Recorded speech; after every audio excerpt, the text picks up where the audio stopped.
everybody. Happy Wednesday. I figured I'd just hop over to the or the just chatting screen because I wanted to tell you what was going on. I can't figure it out because, of course, technical issues like to present themselves only when I start stream with absolutely no advance warning or any idea of what's wrong. The audio from the game is crackling, and I don't know if it's just in my headphones. So I'm thinking what I'll do is I'll just start playing the game and you guys can let me know if you hear it. I cannot seem to figure out what the issue is. I've restarted my capture software 3 times. I've restarted my PS5. I've restarted OBS. I've turned everything off and back on again, and it's still crackling. So I don't know if it's my headphones giving out. I don't know if it's my capture card giving out. I don't know if it's my computer just in a bad mood, but I was trying to troubleshoot behind the scenes and I said, screw it. Let's just pop over here and I can tell you guys what's going on and maybe we can troubleshoot it together. If we all go deaf, we'll let you know. Okay, perfect. Hi, Kirky. So many people here today. Happy Wednesday, everybody. So good to see you. Hello, Euro. Hello, Kirky. Hello, Ghosh. Hello, TS. Hello, Ash. I hope everybody's doing well this evening. Hi, Kev. So good to see you. We got started a little early tonight, which I'm glad I did because I had some extra troubleshooting to do. But most importantly, I am so excited to play some more Death Stranding 2 tonight. Holy moly. Speaking of holy moly, Euro. Nice. Nice. Thank you so much for the resub, my friend. 69 months. That is the nicest resub in the history of resubs. Speaking of resubs, a shout out to TS earlier who resubscribed using Twitch Prime for 83 months. We got some big resubs to start off tonight's stream. Thank you guys very much for the support. I appreciate it. Enjoy your sub badges, your ad-free viewing, and your emotes. Tonight is more Death Stranding 2 on the beach. As I was saying, also, the more I'm talking, the less crackling I'm hearing. Maybe it's because I'm talking and I'm not focusing on the audio, but I think it might have fixed itself. I don't know. Maybe your guys' resubs actually fixed the audio. We'll find out. But I am so excited to play some more Death Stranding 2 tonight. When we left off on Sunday, we left off on a huge, I don't want to say cliffhanger, but a very dramatic note. What happened in the early hours of Death Stranding 2 has to go down as one of the most emotional moments I've ever experienced in a video game. That one really hit me hard. For anyone just joining us, you'll see here on the main screen, the premise of the game is Sam and little baby Louise. Louise was the BB, aka Lou, that we had in the first game. Lou is now all grown up. Well, she's about 11 months, just about a year old.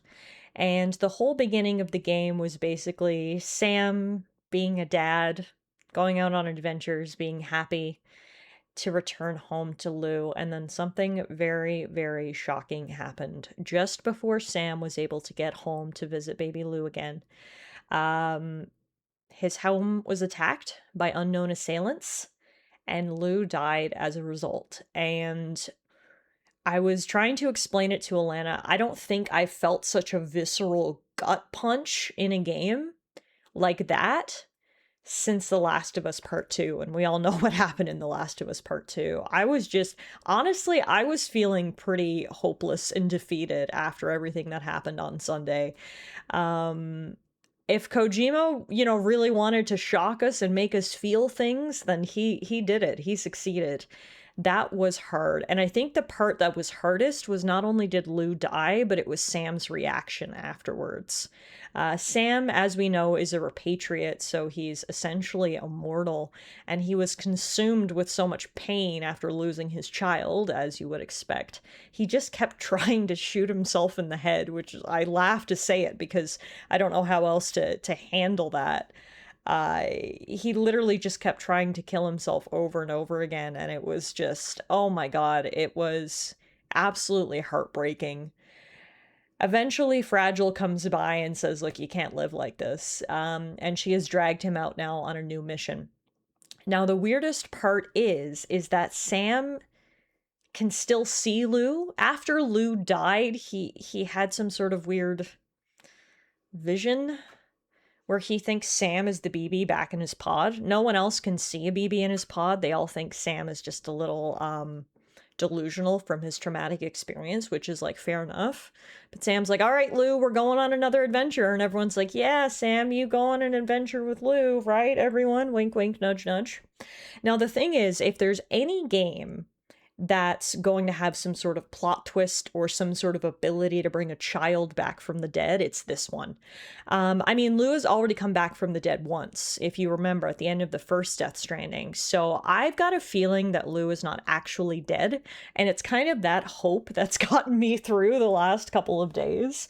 Additionally, we learned some super interesting information from Deadman right before he died, that BB-28, aka Lou, is not the same BB-28 that's on record. So there's a lot of discrepancies and weird things, and it makes me think maybe we will see Lou again one day, and that hope is sort of carrying me through. But I cannot deny that Sunday's stream was very, very emotionally taxing. So today's stream should be rather exciting, though, because Sam's journey is going to bring him to Australia. That's right, we're going to the land down under tonight, which is going to be super, super cool. Death Stranding 2 on the beach actually takes place primarily in Australia. So we've got a brand new country to explore. And all I can hope is that the Death Stranding wiped out all the really scary things that live in Australia. I do not need to see any BT bugs or spiders or any of that bullshit. So all I can hope is that everything out there got eradicated, except for the cute stuff. They kept the koalas, they kept the kangaroos, hopefully the scorpions and the spiders are all dead, but I guess we'll find out. So that's where we left off on Sunday. Sam had just met up with Fragile and her crew on her really impressive ship, and he is going to go through the gate now to head to Australia and try to connect them to the chiral network in an attempt to, move on from the traumatic events that happened in-game 1 month ago. So that's where we are tonight. That's where we're going to be picking up. And as Euro says, after all the trauma, they did actually give us a kitty. So that helped a little bit too. Thanks, Kojima. I can't wait to see more about Kitty. I can't wait to see more about the Puppet Man. There is a lot of really interesting stuff happening right now. A lot of really interesting characters, which again is helping soothe the ache of, the loss of Lou. Euro says they kept the koalas, but the koalas morphed with the spiders. Oh God, don't say things like that, please. Fixed with the power of friendship. Tiff has anime headphones. Yay! I really do think it fixed itself. When I was sitting in the starting soon screen trying to fix this, the audio was just crackling. And I know you guys can't hear it right now because I muted it for a reason. I didn't want you to hear the crackling. But it's either I'm just talking so much that I can't hear it. But no, I think the audio fixed itself. So yay, friendship. Thanks, guys. Subs fixing audio. What are the odds of your audio breaking on every stream going forward? Wink, wink, nudge, nudge. How's it going? I see TS is lurking playing some Stardew. Love that for you. Hope you're enjoying your Stardew adventure. Ash greets everyone with some popcorn. Yummy. Love that. Popcorn is my favorite snack. I'm sure I've mentioned that before. If there was only one snack I could eat for the rest of my life, it would be popcorn. Easy. Easy decision. Love popcorn. But yeah, let's get the audio up and going, and then let's load into Death Stranding 2 on the beach. So, here is where we left off. Sam has successfully connected Mexico to the chiral network, which was essentially the prologue of the game, only to sink into the depths of despair after learning that Lou has been killed. In order to get Sam back on his feet, Fragile proposes a new mission to bring the continent of Australia onto the chiral network as well. Sam's first objective is to pass through the plate gate and connect Mexico to the Australian continent. And you may be wondering, what? So on Sunday, in classic Death Stranding fashion, we learned a lot of really interesting information, including the fact that typical modes of transportation are not viable in a post-Death Stranding world. If you try to sail on the ocean, your boat will disintegrate because of how much chiral crystals are in the water, and there are intense cloud cover all around the atmosphere, meaning you can't fly. So you can't sail to Australia, you can't fly to Australia. How are we getting to Australia? Well, this big portal appeared in southern Mexico that leads to Australia. It's called a plate gate. It's very interesting, it's very weird. We don't know what it is or how it works, but that's how we're getting to Australia, if you were wondering. So yeah, it turns out connecting Mexico to the chiral network was just the prologue of Death Stranding 2. The meat of Death Stranding 2 takes place in Australia, and that's where our journey is going to take us today. So at the very end of our last stream, I literally posted up right outside the plate gate. You can see it, it's right here. That's the way to Australia. And you may notice this little friend on our hip. In typical God of War fashion, we now have a talking head to come along with us. That's right, we got to meet some of Fragile's crew. Fragile has a new organization called Drawbridge, which is similar to Fragile Express, but it's less about portering goods and more about connecting places to the chiral or to the network. And she's got a number of very interesting associates. We've got Tarman, who, like his name suggests, actually drives her ship through tar belts. We've got Dollman, who is the little guy on our hip. He is literally someone whose spirit got trapped inside a doll, so he's coming along with us. And then we did not get a Cordis entry about the Tar Kitty, but it appears Tarman has a Tar Kitty. So can't wait to find out more about that. But yeah, that's everything that you missed if you weren't here on Sunday's stream. A quick little summary. Kirky says, "God, that sandstorm. I'm waiting for Ocelot to call you and tell you about Afghanistan." Is this giving you Metal Gear Solid vibes? I've never played Metal Gear Solid. Death Stranding is my only escapade into the mind of Hideo Kojima.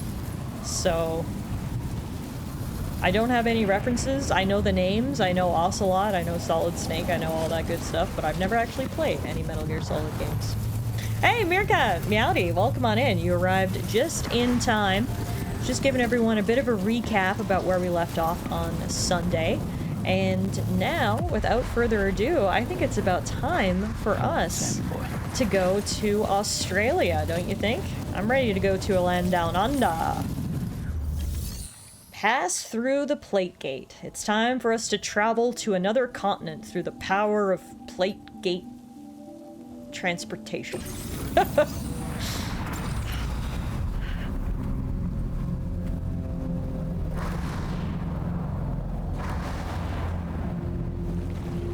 Oh, and who the fuck are these people? They're the people in red? They're the people that killed Lou?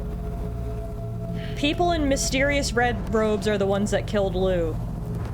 And they now appear to be heading en masse through the gate? The fuck? What's the deal with them? I've never seen them before. They almost look like they're on a pilgrimage. They can just waltz right through the gate like that? It would seem so. Once you extend coverage into Australia, the chiral network should afford us some additional security, or at least allow us to maintain a record of whoever uses the gate. It bears repeating that the UCA does not intend to restrict access to it. They only want to ensure safe passage for everyone traveling between the continents. Whoa.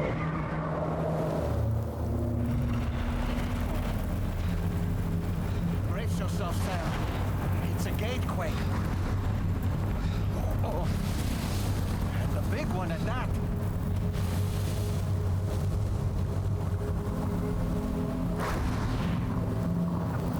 Luckily, the gatequake was rather short-lived. That's a new phenomena that has started with the appearance of this gate. Carefully. Looks like all the pilgrims, or whatever they were, have made it through the gate, which means it's our turn to follow. One thing that I was thinking about Sunday's stream as well, obviously Lou died, but one question mark that we have, we never saw Lou's body. So maybe there is some credence to the theory that Lou's not actually dead, because unless Sam burned Lou's body off screen or something, I feel like we would have seen it. I don't know, it seems very strange that there was no body. I've watched enough television shows and played enough games to know that if there's no body, they're not truly dead. And maybe I'm clinging on to false hope, but I'm clinging on to that to get me through, that there's a chance Lou is not actually dead. Did you lose sight of him? Oh, Kirky. Damn. Alright, time to pass through this gate. From Mexico to Australia. Whoa, this is trippy.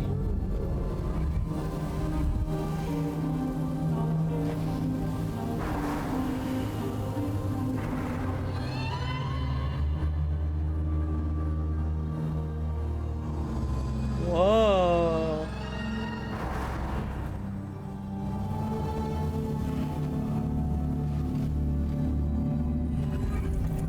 Whoa.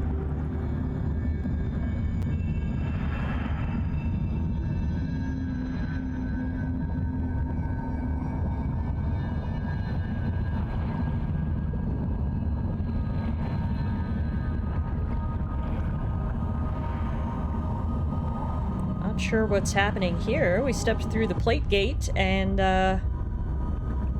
things are getting trippy.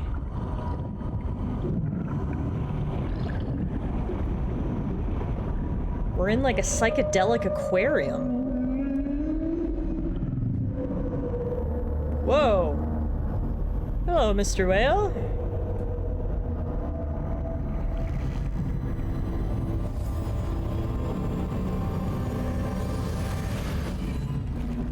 Huh.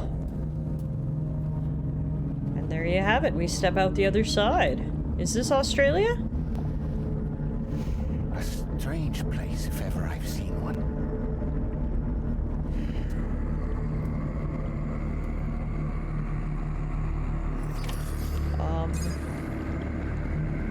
This is Australia? I guess. There should be a terminal this way. Let's keep moving. These corals and plants kind of look like something we'd see underwater, which kind of matches with the whole underwater theme. Did some of Australia's oceans dry up after the Death Stranding, maybe? I mean, that doesn't seem implausible as a theory.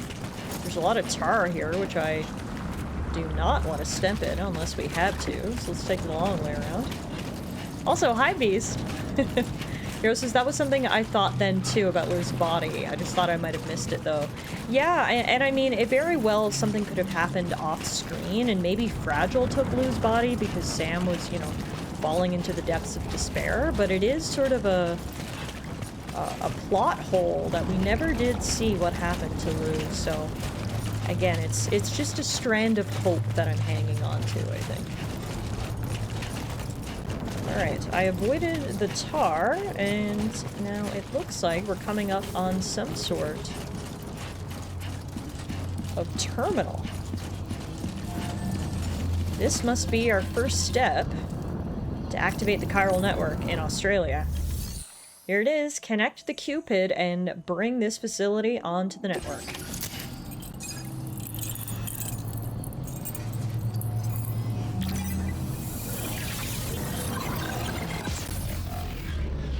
Enjoy your lurk, Kirky. Good luck in your Rivals games.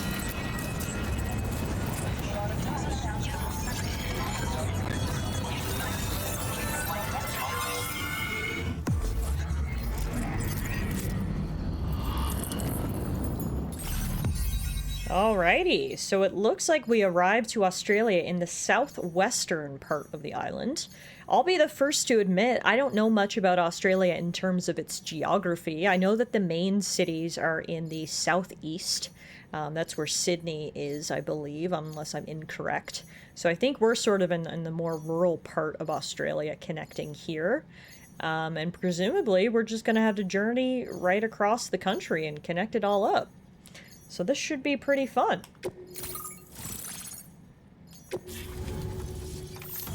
There we go. Our first bit of the map is unlocked. We came through the plate gate right here on the southwest corner. And we've still got a lot of Australia to cover. We did complete our first goal, though, which gets us some likes. And we will level up our porter level and our combat level? I'm not sure how our combat went up. I didn't fight anything, but anyway. That gets us to overall porter grade of 54. Thanks again, Sam. The chiral network connection to Australia is holding steady. And you'll be happy to hear we made it here in one piece. Just to let you know, when you come back to the DHV Magellan, our patron, would like to talk to you.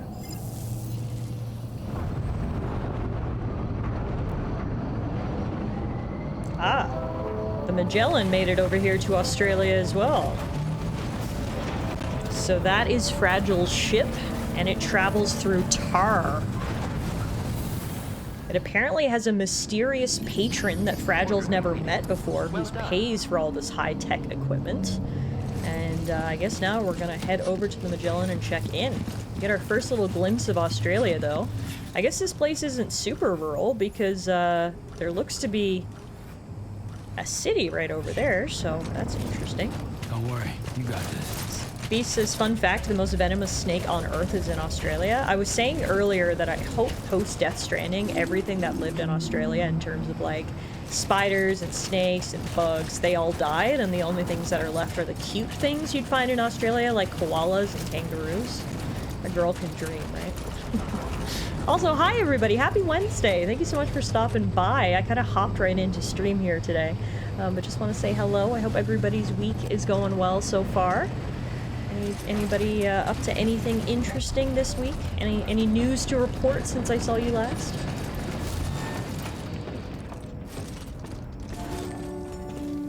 So I can take my hat and sunglasses off now that I'm inside. Or actually, let's flip it backwards so we're cool guy Sam. Yeah, cool guy Sam. Nice. Koalas have chlamydia? Well, so do you, and I still love you. Don't judge them.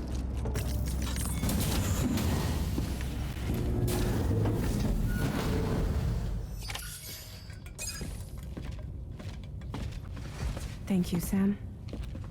I'd like you to meet someone.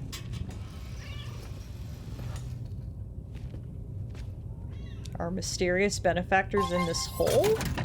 Oh! Hello, Sam. My name is Charlie. Charlie's Drawbridge's patron. Hear me out, Sam. I want you to help us bring Australia into the network. Drawbridge has been selected to oversee this critical operation. People saw what you did in Mexico and wanted more of the same. Well, Charlie's awfully sketchy. What are you trying to pull? There are reasons why I can't tell you who I am, Sam. But to be clear, I'm not APAS, nor am I your enemy. What, you think I'm just gonna trust the words of some faceless mannequin? I need you to trust me. I'm the one paying for the shit and this whole operation at considerable personal risk. Nah, I want to see a face, or no deal. A face, very well. Since you won't take it from me, maybe it should come from someone you know. How's this? Pick one of your old comrades, and I'll speak to you with their voice. What? Who would you like? Who would you trust? That's creepy as shit. No, I don't want you to just imitate my friends. Who is this Charlie? I mean, clearly there's some reason that they're going through these lengths to hide their face and their voice. Makes me feel like there may be someone we know? But who's even left that we know that isn't here? Sam didn't have a lot of friends, and a lot of his friends are dead. This is just one more mystery to add. Who the heck is Charlie the Mysterious Benefactor? It looks like, unfortunately, the game is going to force me to choose someone's voice and face for Charlie to replicate, so let's just go with Deadman, I guess. Call me Deadman.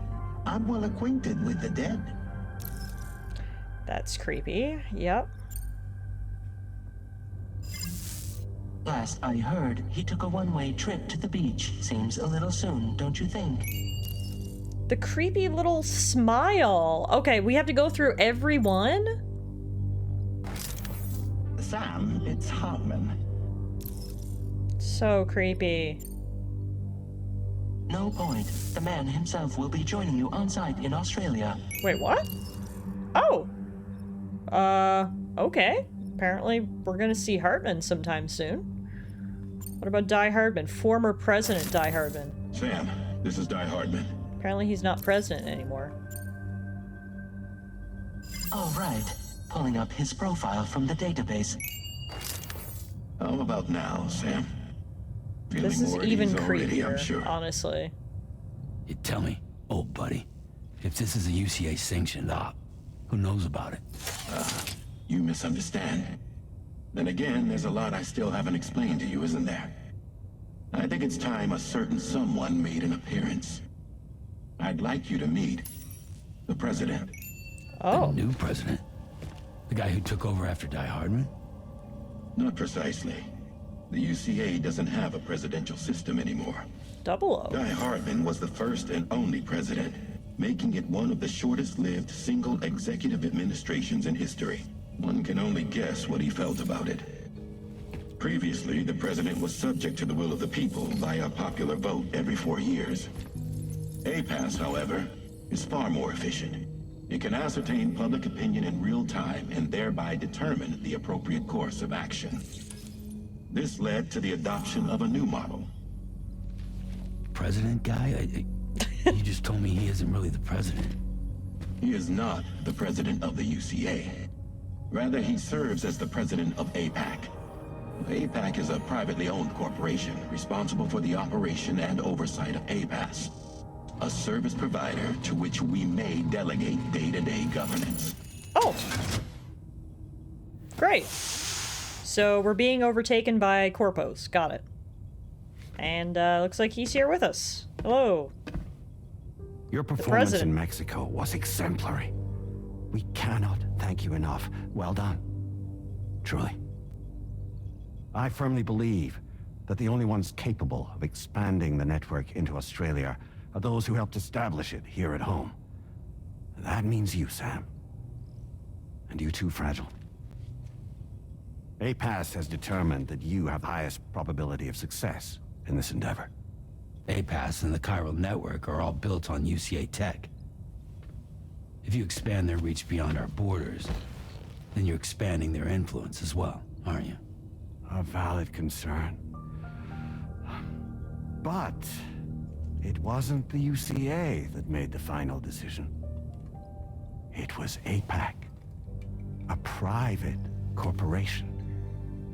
The UCA has no involvement whatsoever in this matter. Sam, it may interest you to know that linking up Australia will also serve a greater goal. You see, the plate gate that connects North America and Australia only matured after you united America with the chiral network. On that Interesting basis, we believe that a tattoo new on the gate back will of his manifest neck. somewhere within Looks like a Australia brand, once full actually. chiral connectivity is achieved. At that time, APAS should have sufficient data to calculate the location of other points of connection between continents.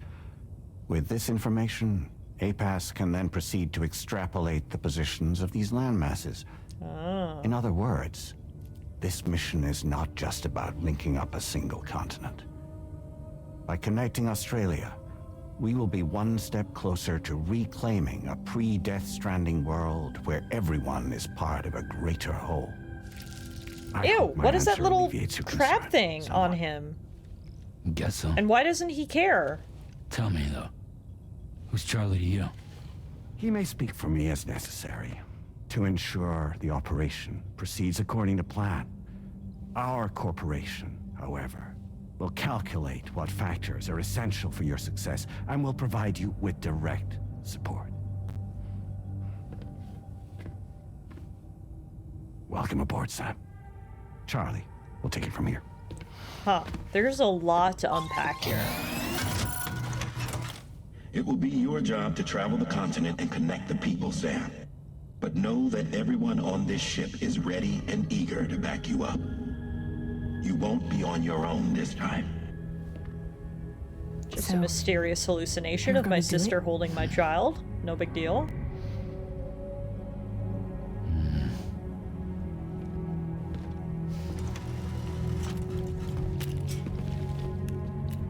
Did it before. Seems like the only thing I'm good at.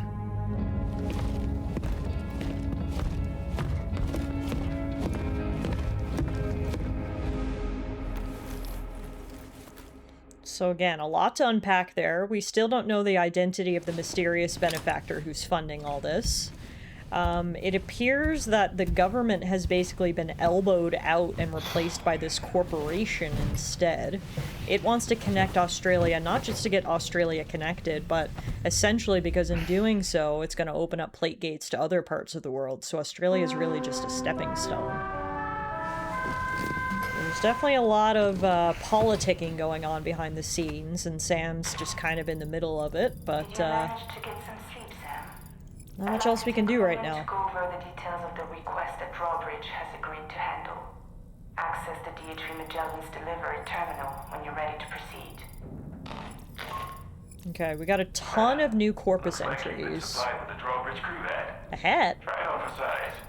I have a feeling it'll suit your style. Okay, I'm not sure that needed an announcement, but anyway. I want to check out some of these corpus entries that we just got. Also, hi Malice, hi Sharp, how are you guys? Happy Wednesday, welcome to Death Stranding 2.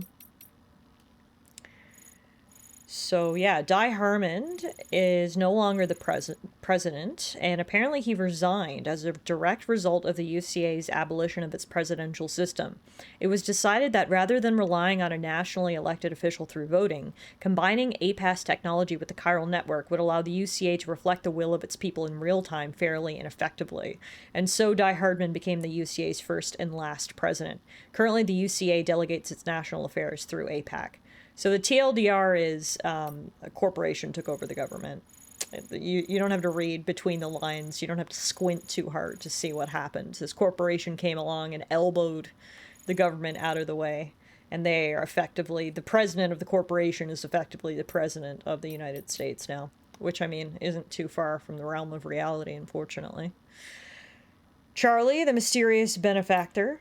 Apparently we're going to see Hartman at some point, which is interesting. And yeah, the president, a representative of APAC, the private company that has been entrusted with the operation of the UCA. The president does not represent the government of the UCA, but as chief representative of APAC has asked Drawbridge to connect Mexico and Australia to the chiral network so that humanity can overcome the Death Stranding and avoid extinction. Yeah, okay. I don't believe that the two are legally distinct entities, but anyway, they can keep pretending they are. And then it looked like some of our other entries got upgraded. I saw, for example, the plate gate got upgraded. We can also learn more about APAC, the Automated Public Assistance Company. It's a private body that operates and manages the chiral network and APAS 4000 on behalf of the UCA. Mexico and Australia are no longer functioning political states, but if another nation like the UCA were to begin connecting them to the chiral network, it may well be interpreted as an act of invasion or colonization. To avoid any such misunderstandings, it was therefore decided that the chiral network would be expanded by a private organization, a non-state actor. APAC is nothing more than a provider of chiral network infrastructure and holds no political weight. I don't believe that at all, but anyway. They can keep telling me what they want to tell me. APAS 4000 gathers and analyzes data from not cities, and then provides its findings to citizens and other organizations to ensure the efficient management and operation of the UCA. Got it. Then Plategate.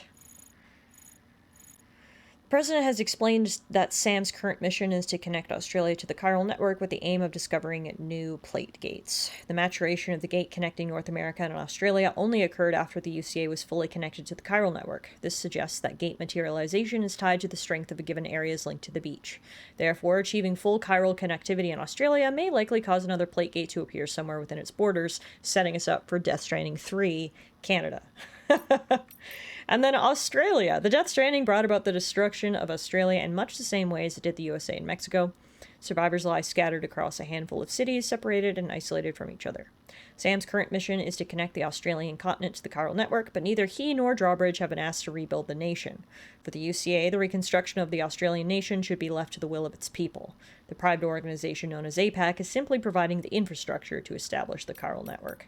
So we're laying down the internet lines, but we're not rebuilding the cities. I mean, that makes sense. We can only do so much. Alright, so that's all the information that we just learned. And we can now customize our look and check out this new hat we apparently got. Oh, we can also change Dollman's outfit. That's so cute. I like that you can customize him. You can also customize BB's container. And here's our new hat. Drawbridge hat. When worn, it slightly slows the rate at which stamina is depleted. Oh, no way! It's actually got a, an effect. That's cool. I'll take that. Is Dollman alive? Yes. Dollman is a person. His spirit got separated from his physical body and inserted into a doll. So now he's Dollman. And he hangs on my hip.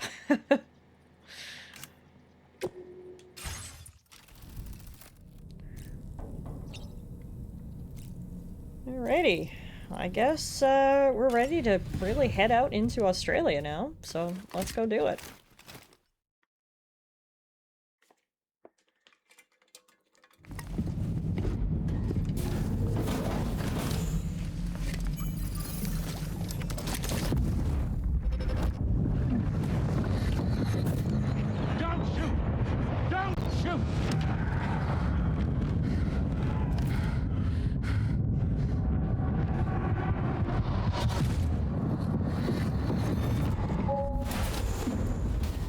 Some more mysterious, unexplained memories that I'm sure... Another curious vision. Oh, you saw it too?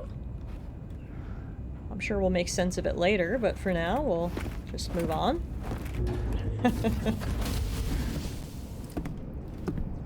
Watch out for snakes. Yeah, I will keep an eye out. Snakes and spiders and scorpions and all the other bullshit that might be in Australia. We will keep our eyes peeled. All right, Sam.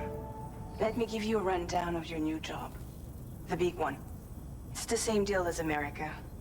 The people here are isolated. The cities are cut off from one another.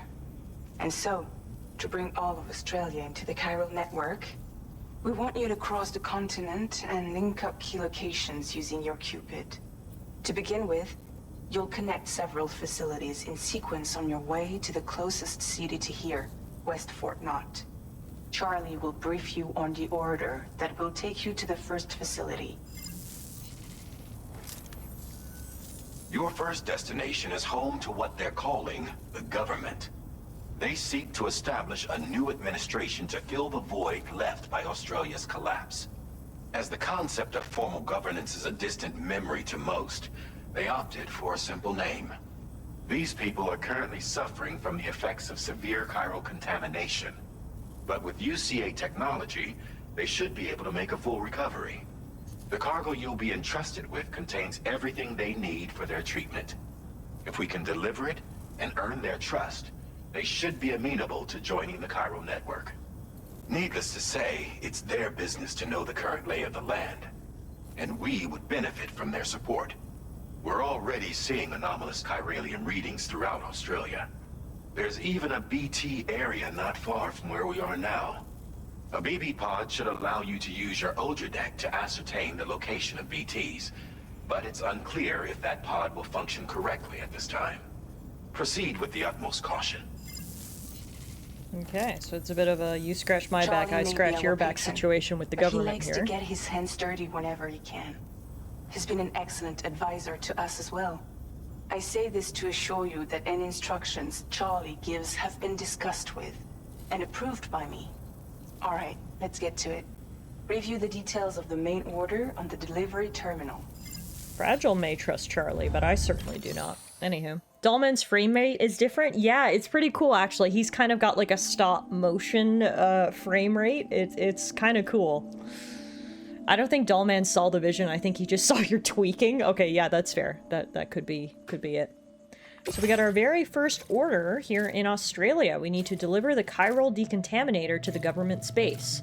The first point in Australia that must be connected to the chiral network is a shelter inhabited by the government, survivors who want to rebuild the Australian state.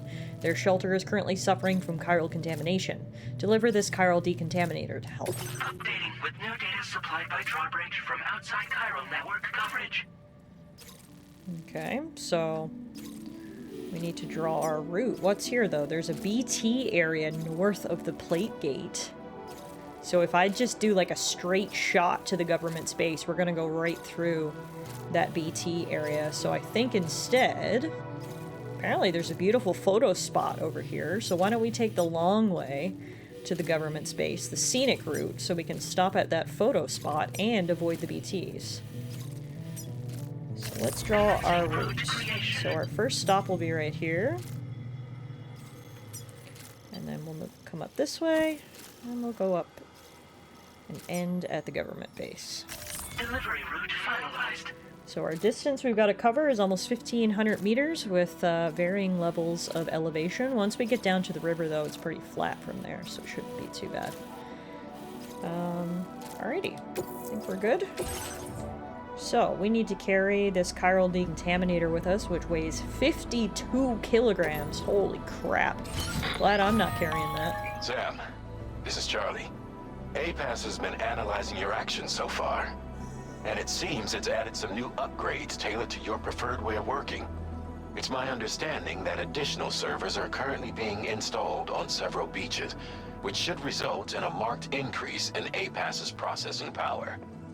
Due to the timeless nature of the beach, the potential to boost APAS's capabilities is infinite. Its analysis will therefore grow more comprehensive as you complete more orders, meaning you can expect additional enhancements to become available soon. Experiment with them and see what you like. I'm not sure how the hell APAS is installing servers on beaches, which is, remember, the beaches are essentially the afterlife. I'm not sure how they're getting in there, installing technology, and coming back out. They must have people with special abilities. Regardless, it looks like it's one big AI. APAS will develop and upgrade Sam's movement and combat abilities to suit our playstyle. APAS enhancements. This is cool. So this is basically like a skill tree. Activating an enhancement requires you to create an unbroken connection to it using your available memory. Your enhancements can be freely changed whenever you have chiral network coverage, allowing you to select a bespoke loadout for specific orders. This is cool. This is new to Death Stranding 2. This wasn't in the first game. So we've got... oh wow, so much stuff. Simple noise canceller. This actually looks pretty cool. It generates sound waves that are the precise inverse of those made by Sam's footsteps, effectively neutralizing them and rendering his movements almost silent. Nice. That gets us an achievement too. Self-improvement for activating an APAS enhancement for the first time. So let's activate the simple noise canceller. Here we had canteen water filtration. This is weather analysis display. Here, augmented terrain scanner doubles the terrain scanner's range. Sensor mode. Instant cargo binding. Improved MP bullets. Wow, there's so many different things here. Oh, aim assistance. Yes, please. Aiming on a controller is hard as it is. So it looks like in order to get aim assistance, you also need improved MP bullets. So this boosts the accuracy and power of MP bullets, and then this will give me good old aim assist when using a firearm. So I'm gonna activate both of those, and then we've got 25 memory points left over. So we may as well activate, let's do weather analysis display. Looking towards the sky when in compass mode displays the weather forecast for your current location. Could be good to know when timefall rain's coming through. Okay, so in terms of equipment, I've actually already got a lot of stuff with me. I came decently prepared. I'm gonna make 2 EX grenades because we don't have any of those right now. So we will take a couple of those with us. I think then we're good. I'm gonna auto-arrange the cargo. We could fabricate a bike. Get the tri-cruiser going. Ooh, and we can change its color. Blue and red. Hell yeah. Tallara's custom tri-cruiser. Alrighty. I think we're good to go. Unless we got some new patches we can make. Oh yes, we've got a drawbridge one. And a Kojima Productions patch, of course. Of course, wow, we may as well put that on here, right? We gotta rep Kojima. Thanks for making this crazy ass game. Alrighty, now we're ready to head out. Now you're ready to have your world messed up in style. Hey, Sleepy, happy Wednesday. Good to see you. Welcome back to Death Stranding 2. We have made it to Australia, and we're heading out here on our very first Australian expedition, which is rather exciting.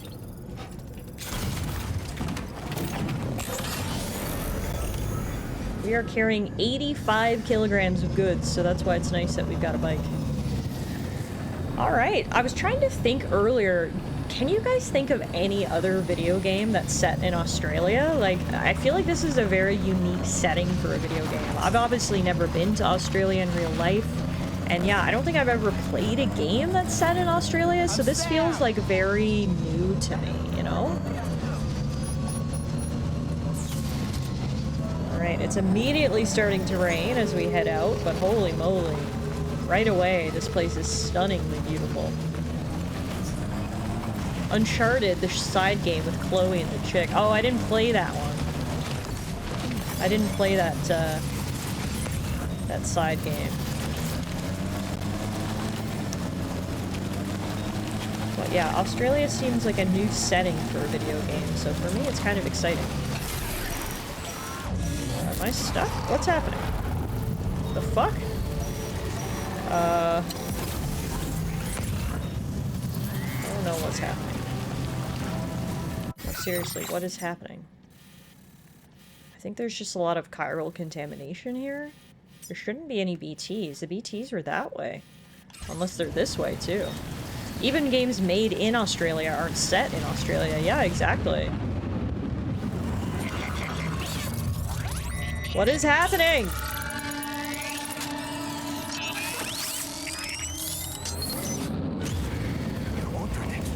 I know. There must be a BT somewhere nearby. I thought they weren't over here. Deck's movements as you proceed.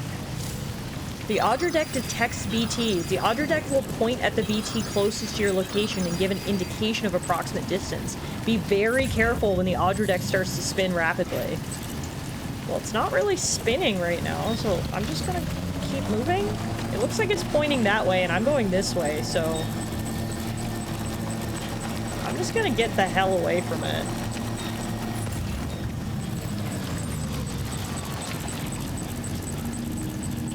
Oh, I see it! It's up there! Oh, and it's coming this way. I see it, though. It's good to have eyes on the target. It was heading this way, but we're gonna GTFO, it's fine. What was that? Okay, jump scare. Jesus, give me a heart attack within the first hour of stream. On the bright side, the rain stopped and we got away from the BT, but not before it scared the shit out of me. Jeez Louise.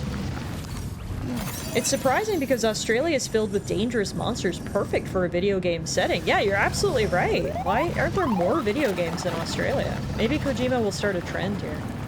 Also, hello, thank you for the follow. Crash Bandicoot games and Mad Max? Oh yeah, Mad Max, definitely. I gotta be honest, I didn't know Crash Bandicoot was set in Australia, but today I learned. Today I learned. I'm still waiting for the day we get our Canadian video game. I want Death Stranding 3 to be in Canada. I can't believe they went south to Mexico, but they didn't bother to go north to Canada. I'm still a little peeved about that. Anyway. One day I'll get my Canadian fantasy. Alrighty. So this was the first stop I wanted to make. This was marked on our map as a photo stop. There are wild animals nearby. Such creatures are rare and precious. Friends to be protected. Friends to be protected? Yeah, I mean, did we see any wildlife at all in America? Oh my god, yes, look! There's some little critter over here! What are you? Hi! Oh, see, this is the kind of shit I want to see in Australia. I don't know what that thing is, but it's cute and it's fluffy. And I can't believe it's alive. Wow, that seriously might be the very first wildlife I've ever seen in the history of Death Stranding. And I'm so glad the first wildlife that we see in Death Stranding is cute and not terrifying. Well, now I'm glad that we made this detour. Like I said, it was actually marked on our map as a photo spot. I mean, I can see why. It's freaking gorgeous over here. I don't know that I've taken a photo, though. Is there a photo mode? I don't know how to take photos. Photos. Is there a button for photo mode? There's gotta be, right? I genuinely have no idea. System, options, controls. Oh, I was hoping it was going to tell me what photo mode button was. I actually have no idea. Okay, well, they sent me to a photo spot, but I don't know how to take a photo, so we'll just take photos with our eyes, okay? We'll just look around and enjoy the scenery. You can see the plate gate back there. It's a beautiful day in Australia. A little cloudy, but I don't think Sam's wearing sunscreen, so probably better he's not in the direct sunlight. Got some water, and then over there we've got some sand dunes, which is cool. There's several Canadian-based games, and they all involve hockey. The Long Dark is set in Canada. Of course, it's a horror winter game. I love The Long Dark. I played a bunch of The Long Dark when it first came out, whenever that was. Feels like forever ago. That was a fantastic game. Wow, yeah. I'm just glad I came over here to see that little muskrat thing. I don't know what it... Again, I don't know what it is. I need to call Steve Irwin for an ID on whatever that cutie is, but I love it. Alrighty, we finished our break. Now let's continue. So our next stop is this way, right? I just saw something called a frog crab, and holy fuck, is it something that Tiff would hate? I'm gonna post it in Discord. What? Better post it somewhere that I'm not gonna see it. Might there be somewhere we can cross more easily? No, we're crossing right here, Dollman. I'm the captain now. Got resins here that we can pick up.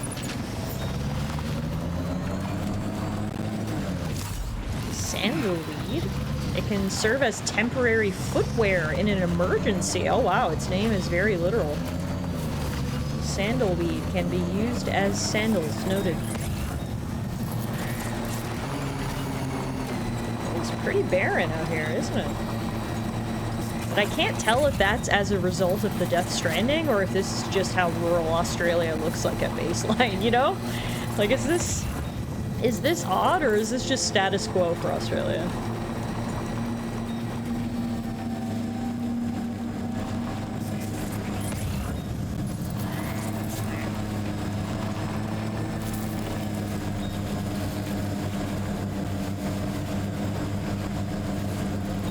Most of Australia is desert. Yeah, exactly. So that's why I'm thinking, this is probably actually not that different than how it is, you know, without the Death Stranding. That's the place, huh? Yeah, it looks like the government's set up right over here. This must be an illusion, this rock, is it? The government's base. There's only 7 people here? That's a small-ass government. Alright. Anyway, gotta start somewhere, I suppose. Can I read this little plaque? No. Just a little shelter here. Hello, I've got a delivery for you. Here is the chiral decontaminator that you guys need. Anywhere there's life in Australia, it's poisonous life. Yeah, that's what I've heard. That's what I've heard. That's why I'm hesitant to go to Australia in real life. You're that bloke with drawbridge, aren't you? So you really came, eh?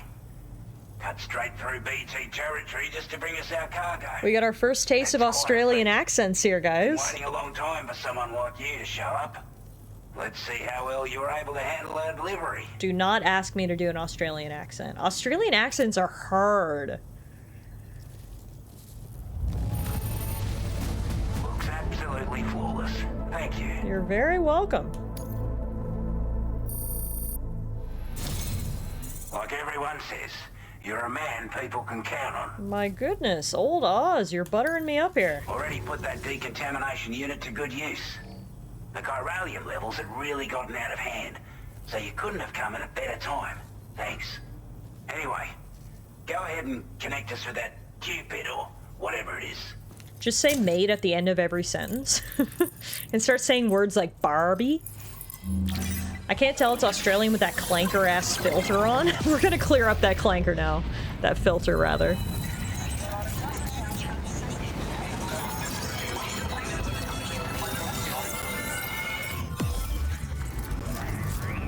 There's one reason to go to Australia. Chicken salt. I didn't think it was a thing, but hot damn. What the heck is chicken salt, Sleepy?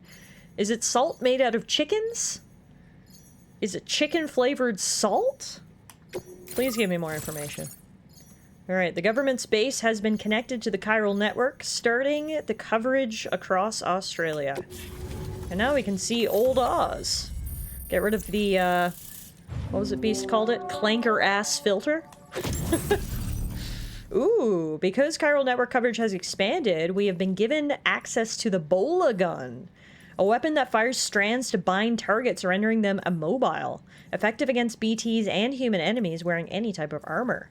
Headshots on human targets bind the neck, knocking them unconscious. Shots are quiet, making it well suited for covert operations.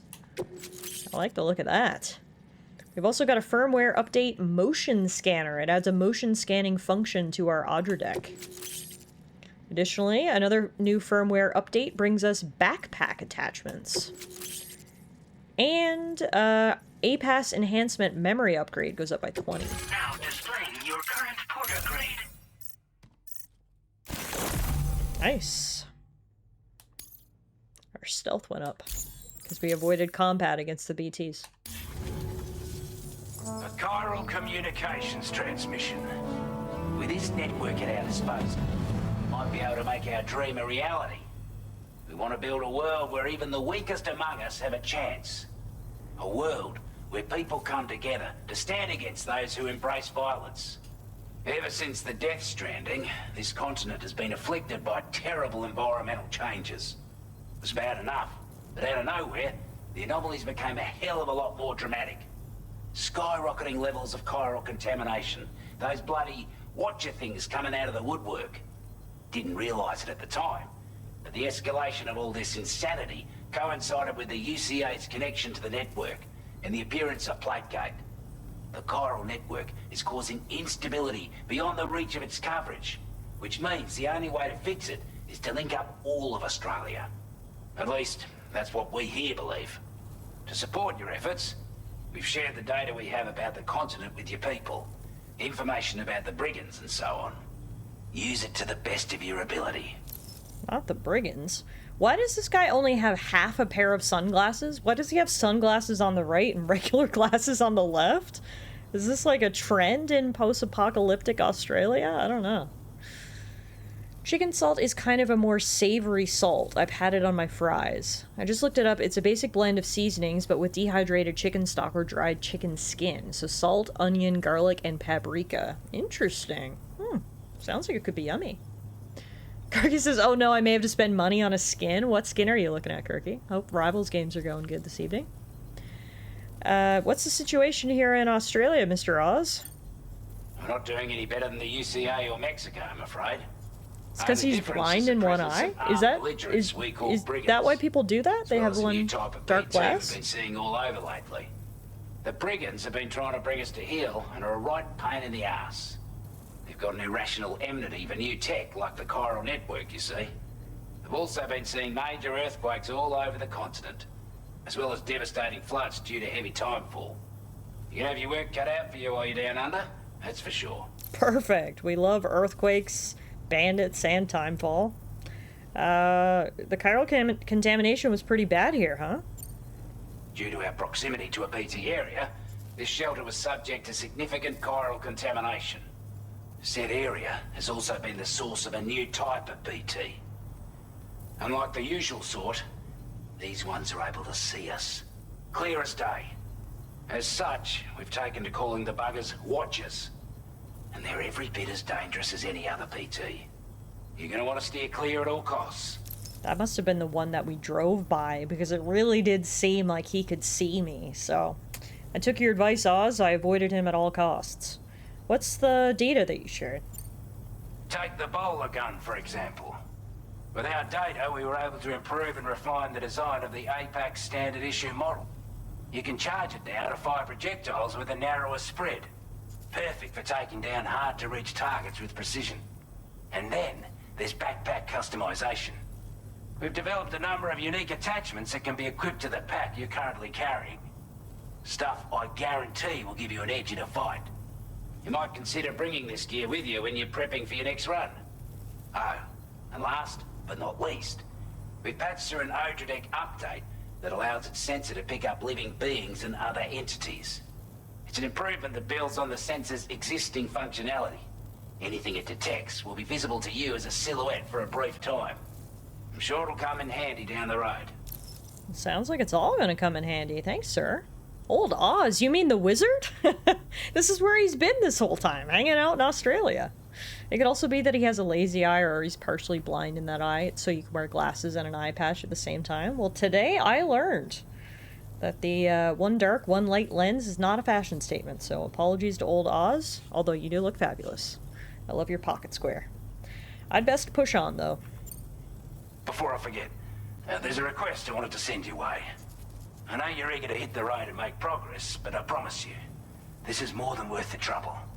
It's a delivery for the lone commander, who lives not too far from here. He's an old ally who provided us with support for all matters military. He's also a crack shot with a sniper rifle. But after this and that, we went our separate ways. And he retired to a shelter off to the east.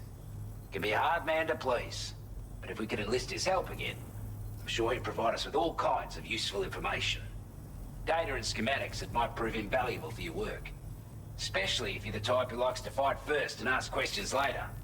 Should help us all combat the brigands at Dam Site more effectively in any case. I'll filed this request as a sub-order, so check the terminal if you're interested in taking on extra work. Sounds like something we should probably check out.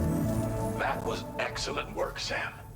With the government now part of the chiral network, we've successfully completed the first step in our journey to connect all of Australia. I want to thank you for making this possible. Well done. To extend network coverage as far as West Fort Knott, our next order of business will be to link up the Western Environmental Observatory.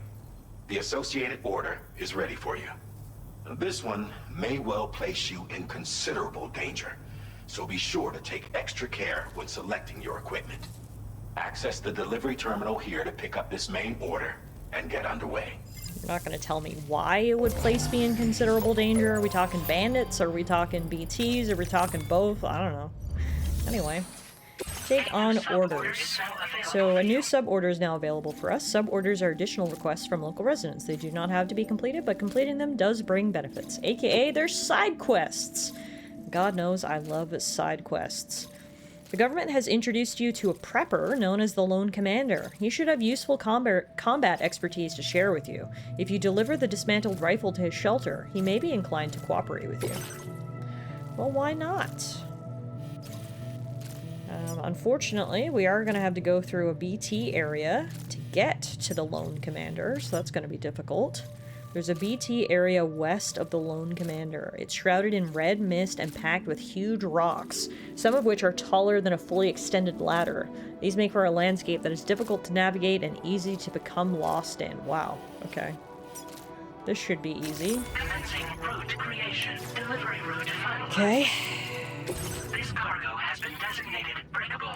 So the dismantled rifle is breakable cargo. This cargo is more easily damaged than regular cargo. An impact such as a fall can severely damage breakable cargo even if its container is in perfect condition. Be mindful of uneven surfaces when transporting breakable cargo in a vehicle. Got it. Hello, Sam.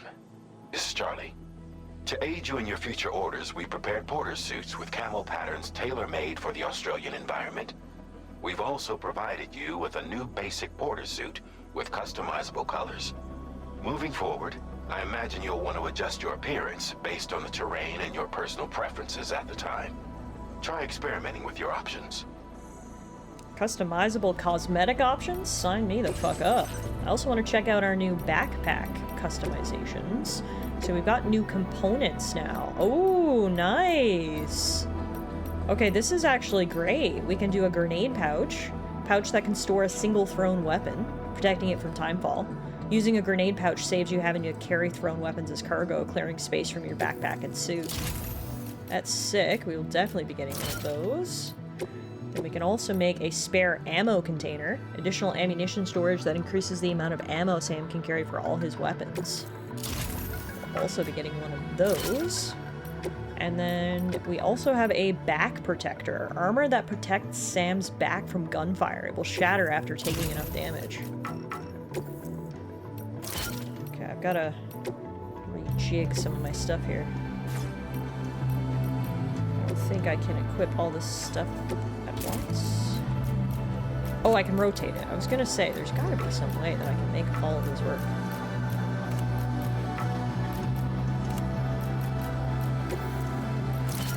That's fine. Just move our patches around. Perfect. Nice.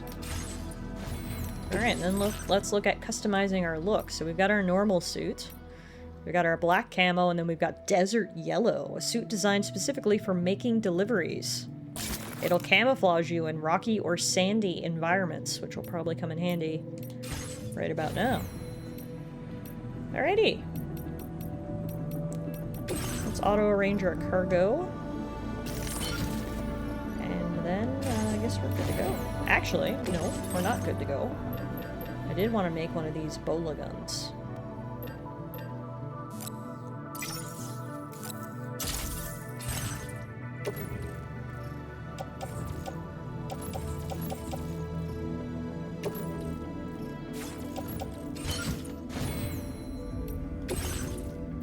Alrighty. Now I think we're good.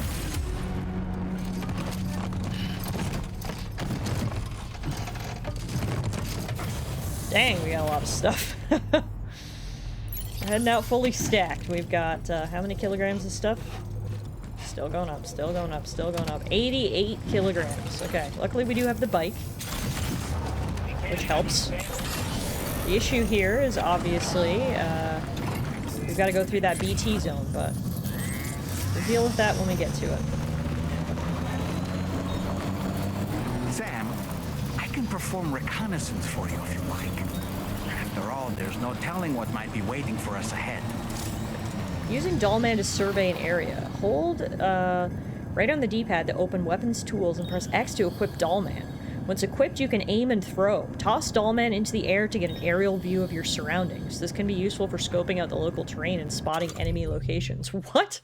I have got to try this. Dollman can. This is crazy. Hang on. Okay. We have got to try this. The Dollman can. Oh boy. Whoa! This is crazy, and luckily he has the ability to, like, kind of float in the air for a second, so we can look around. This is cool. The Dollman can. Look at this! Dang, Dollman, I didn't realize you'd be so useful. Okay. So unfortunately, we've got to go right up this mountain to the very top. Stick a fork in me, Sam. Dollman reporting in. Thanks for your help, bud. So yeah, we've got to go right up top of this mountain. And then that's where the BTs are going to be. Got it.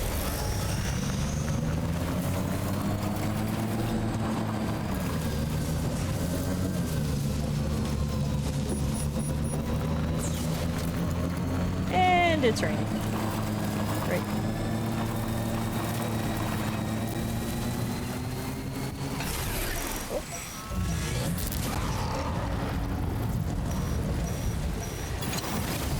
Getting close to the BT zone. I also appear that I can't go up this mountain. Nope. Okay. Rolling backwards for a minute there. Come on. This is bad. You're gonna have to leave this down below. Here we go. Stop quickly at this timefall shelter. over here. Let me see where that BT is. It's clearly nearby somewhere. Don't know exactly where though. There's a survival kit that we can bring to the Lone Commander. Just pick that up. BT must be on top of this hill.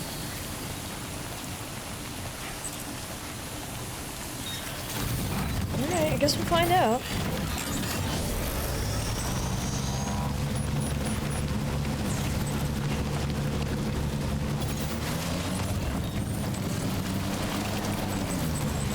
Ooh, nice. Generator. Recharge the batteries of my bike. I still don't see the BT though.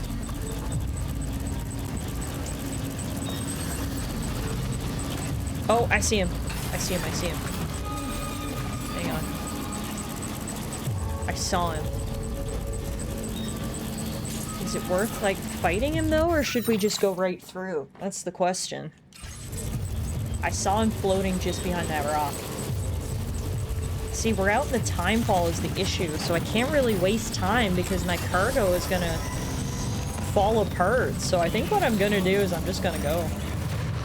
And I might live to regret this decision, but...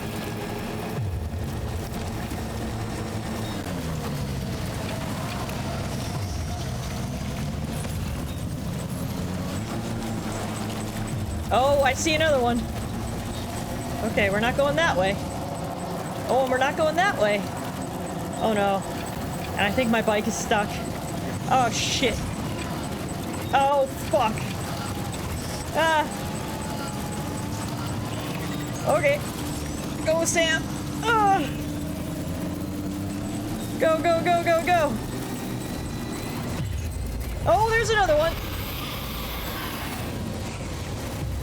Oh, they're everywhere.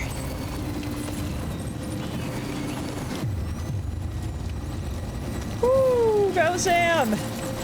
Thank God we have a bike. If we were on foot, there's no way we would make it. I would have had to have fought them, I think. But because we're on a bike, we were able to get away, and we have made it to the Lone Commander's base. Despite my bike getting stuck yet again. Whew! This was not an easy journey. I hope he appreciates the fact we're bringing him stuff. Because I had to go through a friggin' BT field to get here, dude. That was bonkers.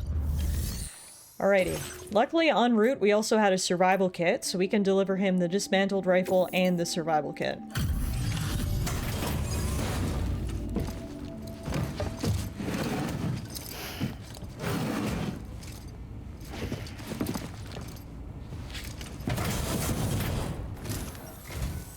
Wasn't expecting a porter of all people to drop by.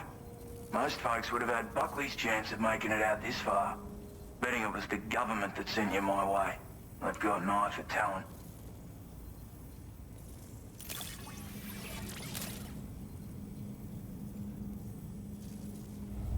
Nice. Can't help but feel grateful when you get a delivery this well cared for. Well, thank you. Yes, there was absolutely no damage to the rifle. Where on earth did you find this? I was sure it was gone for good. Thanks, mate. You're welcome. I'm so glad I'm being adequately appreciated after what I went through to get here. This makes it feel like it was worth it, you know? Didn't quite get him to 1 star, though. Jeez, this guy's hard to impress. Now displaying your current porter grade. Ooh, our porter grade increased. APAS has developed new enhancements, especially for you because our stealth hit level 10. We now have faster scanner recharging, which speeds up our sensor's recharge time. That gets us to level 56 porter. I appreciate what you've done for me, really. But I'm afraid I can't agree to becoming a part of this chiral network of yours. Why? To be frank, I don't trust you drawbridge people yet. There's also no end to the dangers in these parts. And if you haven't got what it takes to face them, you'll die like all the rest. Complete my latest order, though, and I might be persuaded to reconsider. There's always a catch, It was an right? unreasonable request. You may as well go home Oh, now. do I want to know There's what no this shame in request recognizing is? when you're out of your depth. He's gonna make me take out some BTs, I bet. Handle if you want to survive out here. All of which is to say you shouldn't go off half-cocked and throw your life away. Are we clear?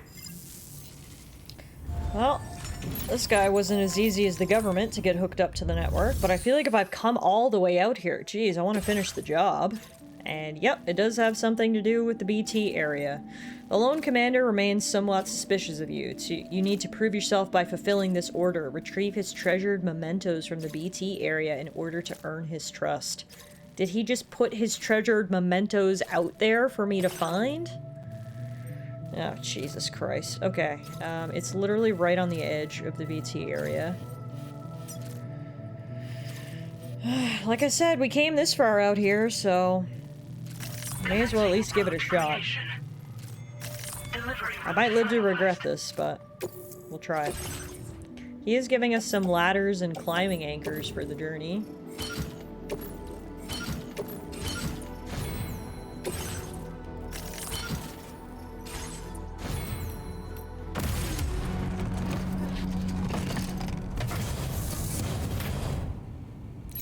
Should I do this one on foot, or should I take my bike? That's what I can't tell. By the looks of the map, the terrain is even rockier over this way. This is the way I just came with my bike, and like it was fairly manageable, but it looks like it's even rockier over this way, which makes me think maybe I should just go on foot. The issue there is obviously I'm not going to be able to avoid the BTs like I did on my way here. But we do have lots of BT weapons that we can use.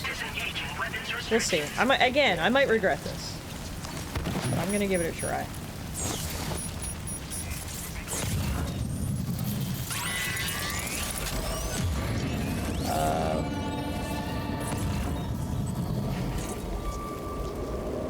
I do not like when the scary sound comes by and I can't see where it's coming from. Alright. Taking my grenades out. We'll kill these sons of bitches if we have to. But I don't actually see them. So for now, I guess we're just gonna keep moving. This might be a good area for a ladder.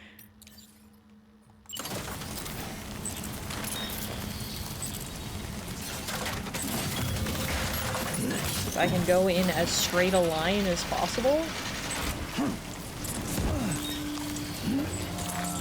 Should hopefully cut down on the amount of BT encounters. Oh my. Oh, I see it. I see the BT. It's over there. Okay, let's keep moving. Oh, there's another one here.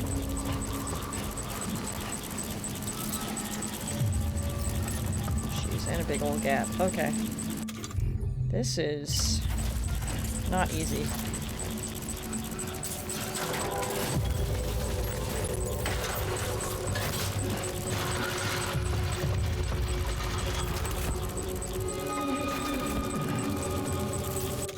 Gotta make sure my grenades are out.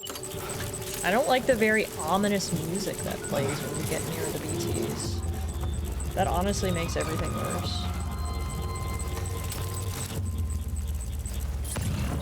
There it is. Alright, let's try to fuck it up.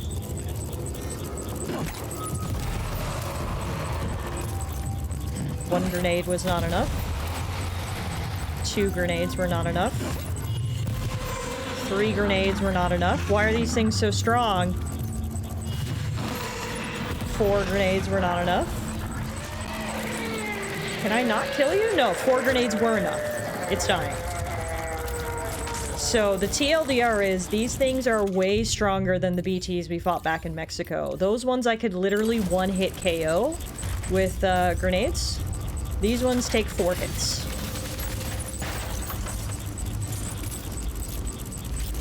But hey, I'd rather know that in advance.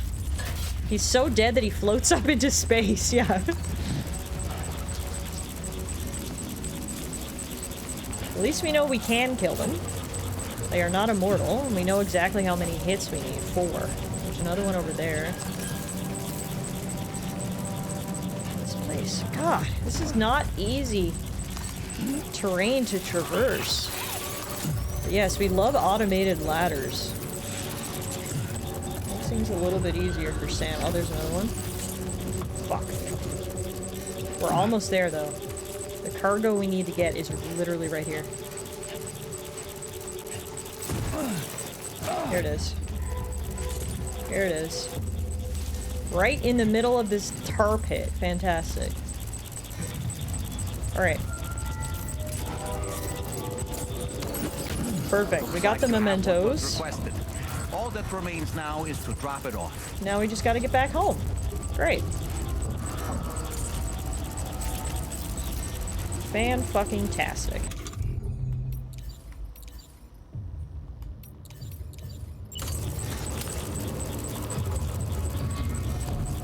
Yeah, it is so clear the further into the game we get that the Mexico portion was just the prologue, was just the tutorial. Because perhaps as to be expected, everything in Australia is a lot harder and is trying a lot harder to kill me. Alright, let's kill this guy. 1, 2. Oh, I missed. 2. 3. Okay, 3 grenades killed him. That's good to know. 3 grenades.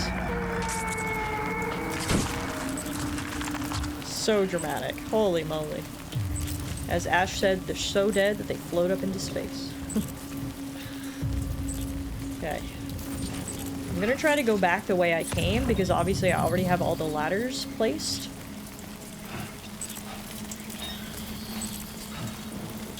So that should make my journey a little bit easier.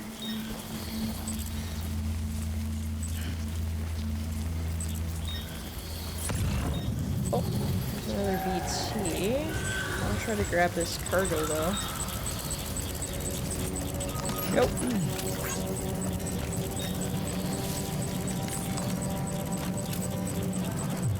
Another BT.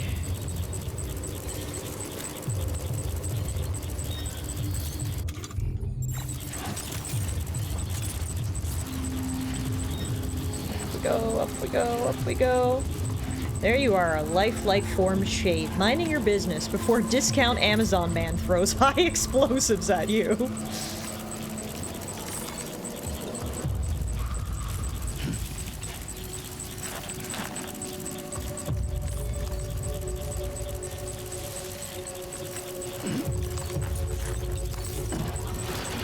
Woo! Okay. We're almost out of here.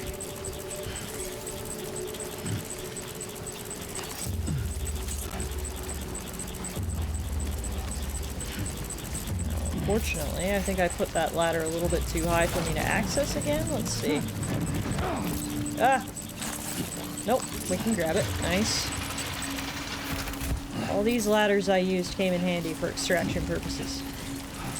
Okay, I think we're in the clear. I don't think there's going to be any more BTs between here and the shelter, but we'll find out. Hey! Help, you accidentally committed a crime? We got 2 envelopes in the mail, and I thought I picked up mine and opened it, but I opened yours! You opened my mail! I didn't see any of the contents, but I saw your name and like, Well, clearly I'm gonna have to report you to the authorities, and this is the end of our marriage, because how could you possibly have opened my mail without my permission? That's right, there's video evidence of your crime. Just junk. Just junk. Oh, I'm sorry. We'll forgive you. Yep. Well, a bowl. Hi. Alana said, bye, internet. Alrighty, we made it back. Make sure to write a strongly worded letter that Alana won't read. We recovered this guy's mementos from the BT area, and hopefully that shows him that we're serious about this, and now he'll join the chiral network. Goddamn, I worked hard for you, Lone Commander. That was a scary, scary place we had to go to get your mementos. Better have been worth it. Have a go at that. You actually managed to bring it back, did you? I'm genuinely surprised. Let me get a closer look at it.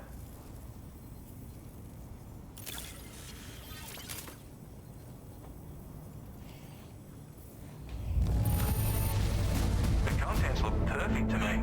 Hats off to you, mate. What can I say? I'm a professional. There we go. That gets into 1 star. 2 stars. 2.5. Reporter, mate. That much is crystal clear. Wow, okay. We really impressed him there, which is good, because that wasn't easy, so I'm glad again that we were well appreciated for the amount of effort we put in. Our material allotment has increased for the Lone Commander. I suppose I ought to hold up my end of the bargain. Get out your Cupid and finish the job. Hell yeah! Alright, we convinced him.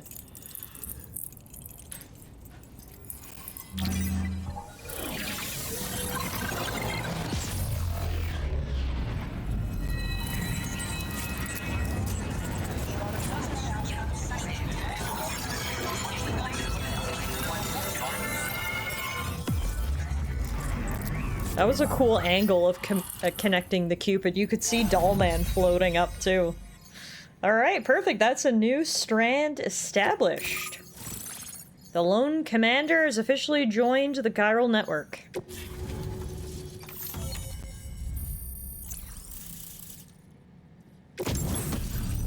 Chiral network coverage has expanded, which grants us access to the Trank sniper rifle. Whoa. A long-range rifle loaded with non-lethal tranquilizing rounds, ideal for neutralizing human targets from a safe distance. Comes with a variable scope that has 2 zoom settings. Hold your breath to stabilize your aim, and be warned, it does make a loud noise when firing. I feel like that's the opposite of what a stealth weapon should do, but I guess if you're far enough away, no one will hear it? I don't know, I'm a little hesitant now when I hear that. We also got weapon data for smoke grenades. Nice! The smoke can even shield Sam from the vision of watchers. And our firmware has been updated, so more APAS memory has been added. So many upgrades and goodies, just the way I like it. Our stealth level went up by 2 there, because we avoided all those BTs. And that gets our Porter grade up to 58. So this is what it's like being all hooked up and wired in. At any rate, looks like the schematics for my trusty shooter and darling little smoke grenades are in your hands now. The form is a custom design of mine. Uses tranquilizer darts. Makes a hell of a bang when fired though. So keep that in mind. Just a shame our paths couldn't have crossed sooner. Maybe this world of ours wouldn't have been so divided. And maybe my mates wouldn't have had to die. What happened to your mates? It may sound like a bit of a yarn, but my friends and I supported the government's plans to rebuild Australia. To defend ourselves against those who had other ideas, we had no choice but to take up arms. It ended up costing most of us our lives. All because of me. The Commander. You've seen what became of them. My mates are the Watchers scattered all over this hill. Oh. Mixed in with all the enemies we slaughtered. And for what? Deep down, we were all the same. Blokes who called this land our home. Was it worth all the struggle, all the bloodshed, for the world we shared to be reduced to this? So, I left the military behind. Decided I had to go it alone. I had to figure things out. Were we all just doomed to die and become Watchers? Was that the only way for us to come together? Now fuck that. There was another way. Before it all went to hell, we should have tried to find common ground. And now, with your chiral network, that might finally be feasible. Working with the government too, maybe. For all that and more, I hope you don't let me down. I mean, hindsight is 20/20, but I like his optimism and positive attitude. It's gotta be tough when you see not only your friends die, but then to come back as those scary BTs, that's just awful. Smoke grenades, huh? Hey now, don't knock them till you've tried them, alright? Granted, you can't neutralize an enemy with one, but they are effective at blinding them and giving you cover. Far more than you probably realize. And even if they do open fire, you'll find that their chances of actually hitting you are slim to none. Which means that even if you've alerted them with one of your own shots, you'll have no trouble disengaging and repositioning. Properly utilized, they're a great tool for disrupting enemy attacks and buying you room to regroup. Furthermore, if you happen to have a sensor or something similar on hand, you can use it to track enemies through the smoke, making things pretty one-sided. It's like shooting fish in a barrel. Or, if you're the kind of bloke who'd rather get up close and personal, you can chuck one at their feet, waltz right up to them unseen, turn a firefight into a fist fight. I assure you, once you've learned how to use these little beauties to their full potential, you'll have a heap of new tactics at your disposal. Experiment, see for yourself. Gosh, the possibilities are endless when it comes to smoke grenades. And what's this about your trusty shooter? My sniper rifle. It's configured to fire tranquilizing runs. An ideal choice for those who prefer to get the job done without undue bloodshed. Bit of advice though, make sure you engage your enemies at a healthy distance. It's not a silenced weapon, so fire too close and they'll be all over you before you have time to react. And don't think about taking a shot until you've planned your next move. Any sniper worth their salt stays mobile, constantly securing new vantage points to evade detection. Oh, and always remember to account for bullet drop when shooting at extreme ranges. In a nutshell, you might need to aim at a point a notch or two above your target, depending on the distance. And finally, you want to hold your breath to steady your aim before gently pulling the trigger. Having left that life behind, I've no need for guns any longer, but that doesn't mean they can't be of use to you. God, so many things to keep in mind. I gotta hope there's gonna be like a VR sniping mission, because I feel like I don't want to try out sniping for the first time when it really matters. It would be nice to try it out in a controlled environment, because again, it seems like there's a lot of things you gotta keep in mind. It's a shame how many games do a bad job with smoke grenades. Yeah, I'm wondering how these will turn out, because like the way he described them, it sounds like they're very versatile, so hopefully that means they're actually effective. Righto, Sam. I know you got places to be, but an order just came in that caught my eye. Seems our friends over at the government shelter might be in a bit of strife. If you're willing to look into it, you can review the details by checking the sub-orders on the delivery terminal here. Might be a good occasion to fabricate a sniper rifle with the data I just shared, if you take my meaning. Anyway, think it over, would ya? Tiff, have you ever played the Sniper Elite games? I have not. I can only assume by their title that they involve a lot of sniping. Alright, so this is the side mission he just mentioned. Brigand scouts have set up camp near the government's base and appear to be preparing to conduct reconnaissance operations. We need to recover all of the Brigand's reconnaissance equipment to drive them from the area.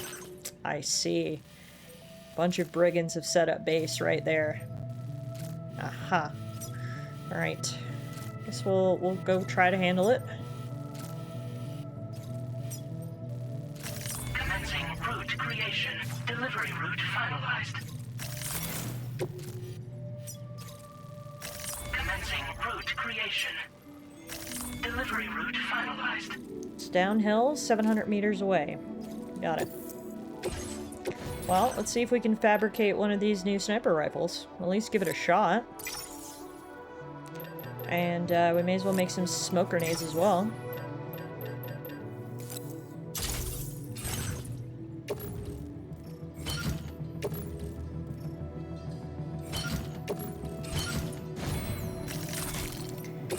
Now, a couple of these blood grenades don't have much use left in them. In fact, this one here is completely used, so we can recycle this.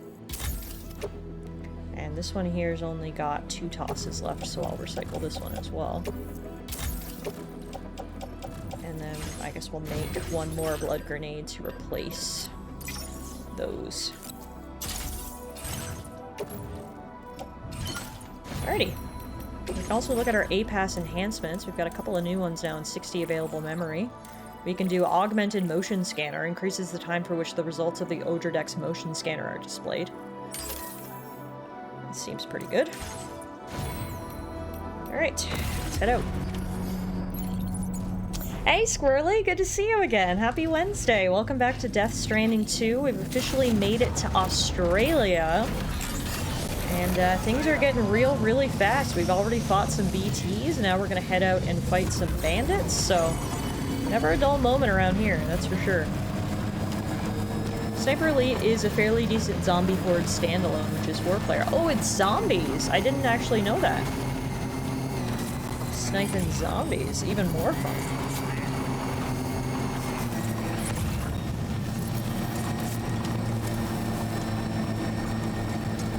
Alrighty. Looks like we can go down from here. Yes.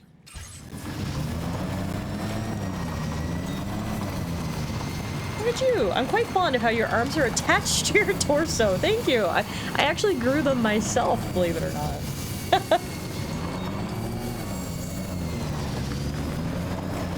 Alright, I'm gonna take a brief pause right here, which is good, because I got my bike stuck anyway, so that makes it easier. And I want to look out and see if we can see this bandit camp.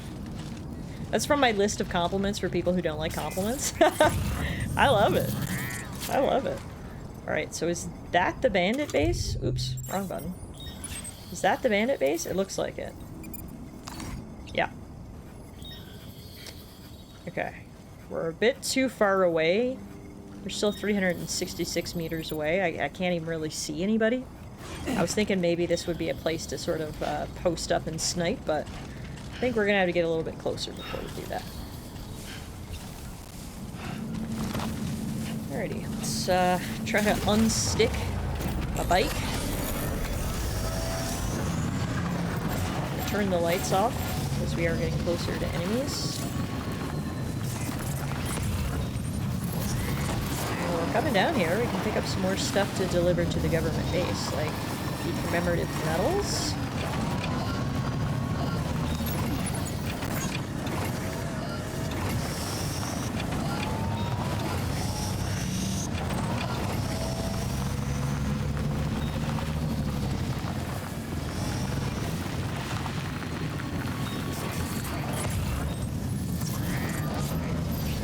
Vitamin supplements we can pick up here.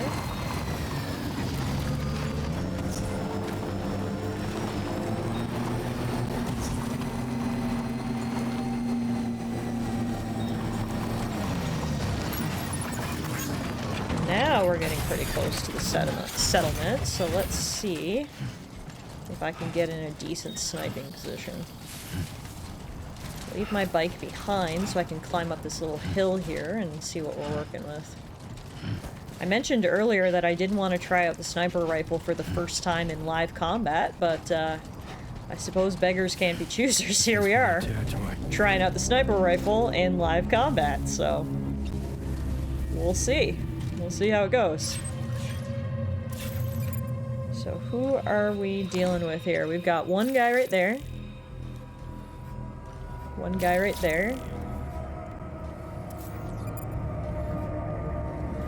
Oh, there's two guys there, actually. Is that it? There can't just be three of them. That doesn't seem like very many. Okay, well on the bright side, this one over here is like all by himself, so we might maybe be able to pick him off. It all depends on my aim with this sniper rifle, so I'm not gonna get too far ahead of myself. Let's try this. Alright. A word of warning, Sam. That sniper rifle doesn't appear to be equipped with a suppressor, meaning it will make considerable noise when fired. Take care not to attract the enemy's attention. Yeah.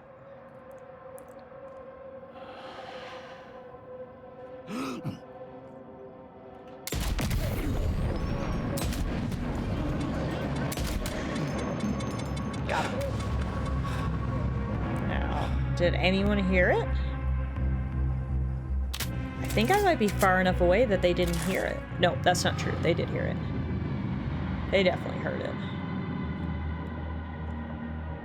They're coming this way.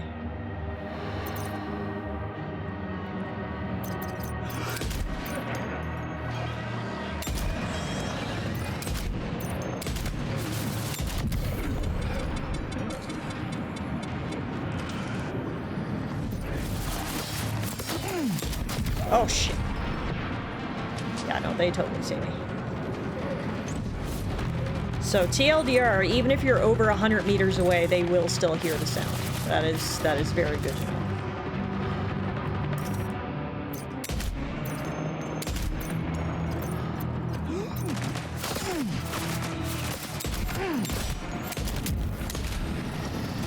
Okay, I got them all though.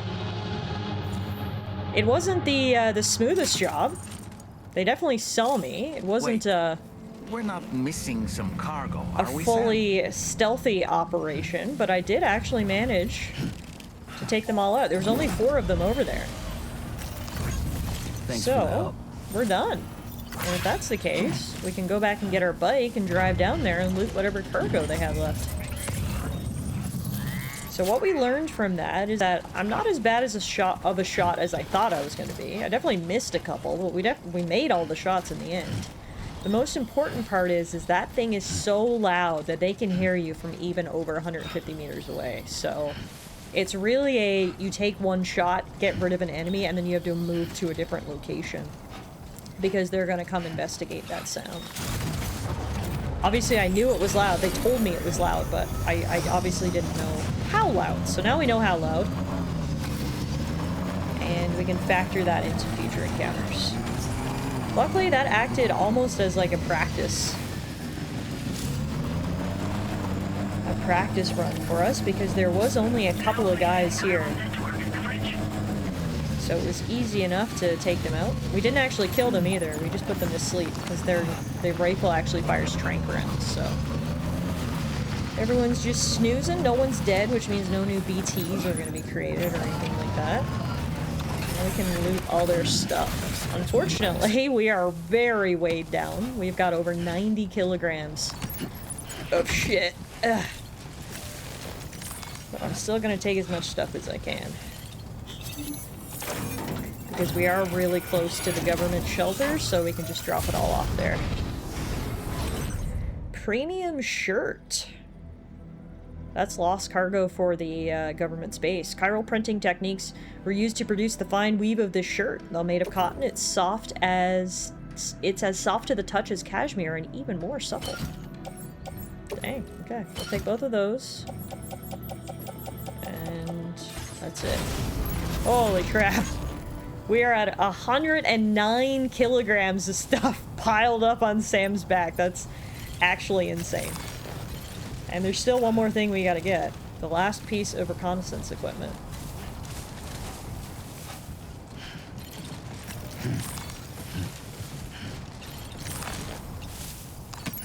Okay. Well done, Sam. That's the last of the cargo. Let's head to our destination and make the delivery. Sounds good. Oh god, don't fall, Sam. Don't fall, don't fall, don't fall. Put your stuff on the vehicle. Woo! This is an insane stack of boxes. Look at this. This is like stupidly insane. How are those staying upright? Holy crap. Wow, this is the most stuff I've ever carried at one time. It looks absolutely silly, but okay. Luckily, again, we don't have to bring it far. Literally, our destination is right here. And I didn't realize that the drawbridge ship actually came over to the government's shelter, so it's right there too if we want to go aboard.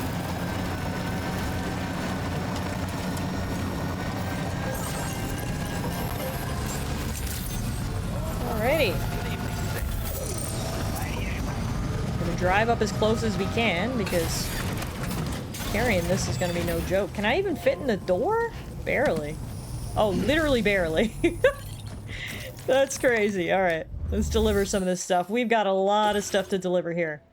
We have got 4 pieces of brigand reconnaissance equipment, 2 premium shirts, vitamin supplements, commemorative medals, and a compact surveillance camera.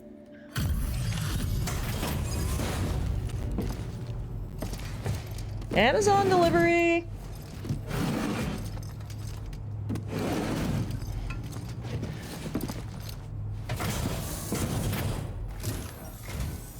Well, well. Retrieved that cargo from those troublemakers, did you?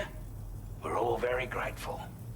Now, let's review the order details.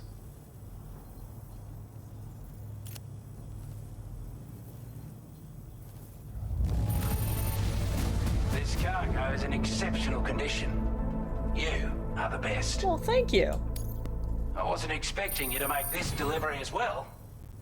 Thanks, mate.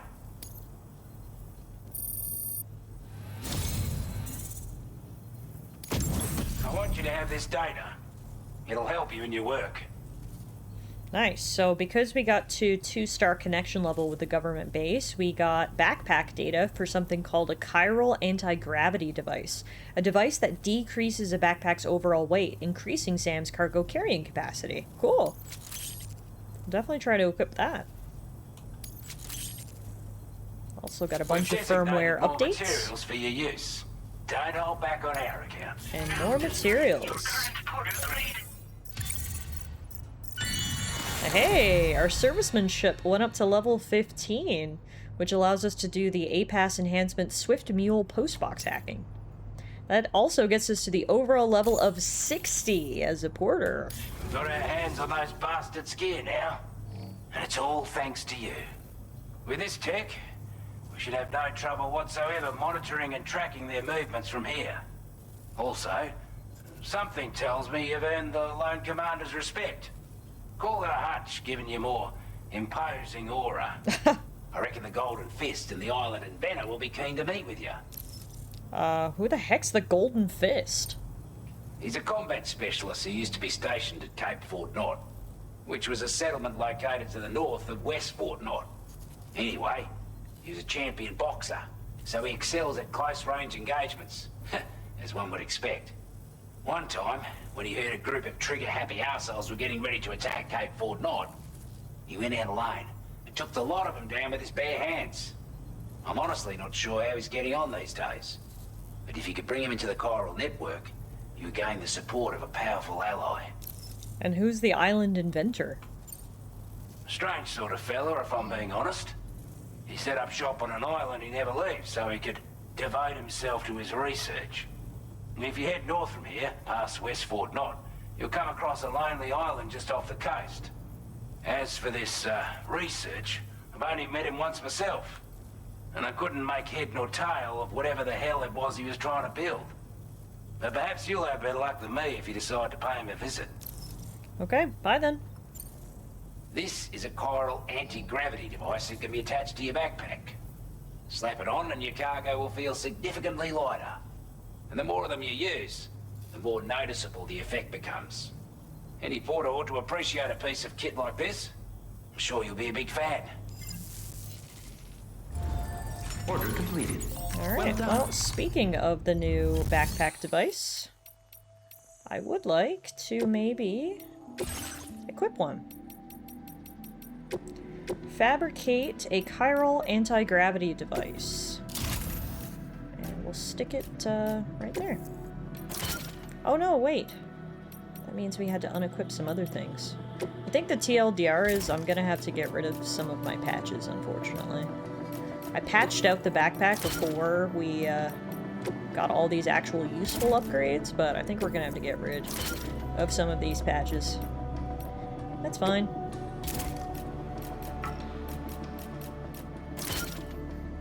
Alright. I can actually probably just rearrange some of these patches.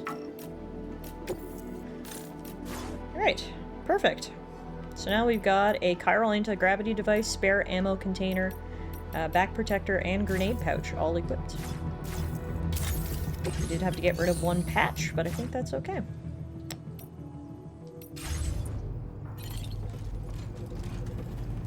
Alrighty, so from here... Oh, I had to take on my next main order, right. Take on orders. So next up, our next destination is the Western Environmental Observatory, which has been surrounded by an armed group known as the Brigands. Eliminate the Brigands from the area and connect the observatory to the chiral network. So looks like we're gonna have to do some more fighting now coming up. Alright. Luckily it'll be basically a straight shot route to the Western Environmental Observatory, and then when we're there, we'll have to do some fighting. Might be a good opportunity for me to try out the sniper rifle again. Let's take a look at our cargo. Oh, we can get rid of some of these resins. We don't need to carry those with us, or the ceramics.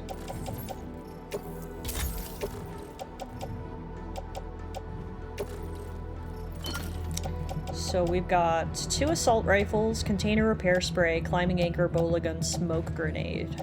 blood grenade, EX grenade, PCC, climbing anchor, a trank sniper rifle, a mazer handgun, some more grenades, blood bags, and boots. So we are absolutely kitted out with all the weapons we could possibly carry. So I think we're good in that department. What I'm wondering is my bike. Is there any way I can fix that up? It looks like it's getting a little worn down. Order accepted. Thank you.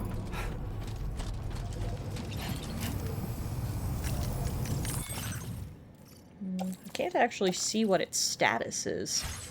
Man, look at all that junk. My back would break with all that on me. Oh, me too. It's insane. I don't know how Sam carries all this stuff, but that's why I'm so glad he has a bike, so he can take the load off for a little bit. Looks like our cruiser is a little run down, but I mean, it still works, so screw it. Off we go. I forgot how ridiculous you look with all that Sam carries. Oh yeah, it's insane. But just goes to show how strong he is, I guess. Alright, so I think we're heading right over here. En route, we can pick up a couple of things, like the plate gate observation records.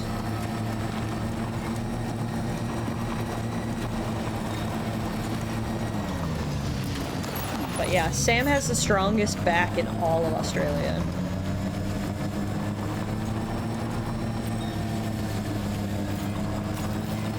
Luckily for us, it looks like another porter has already built a bridge across this river, which is going to make our life a little bit easier. Now leaving chiral network coverage. Alright, let's get in position and then we can do a nice survey of this base.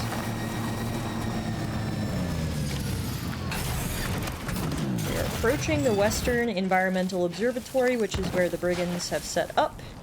And, yep, they're everywhere. Okay, we gotta be careful that they don't spot me.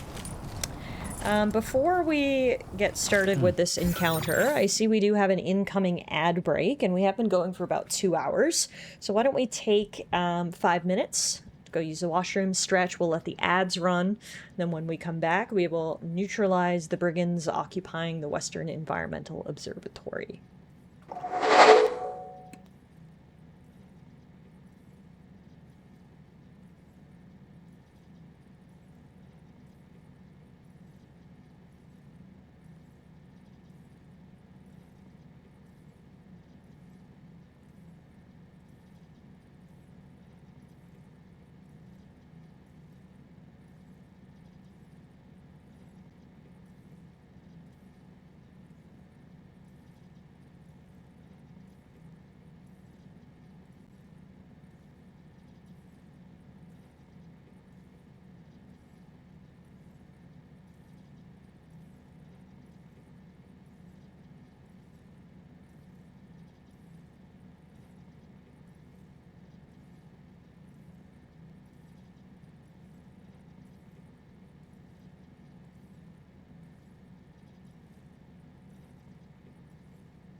Alrighty, everybody. Thank you for your patience. Ads are done, and yes, we got some breaks in after a busy day of deliveries. I think Sam needed a break too, so thank you guys for waiting.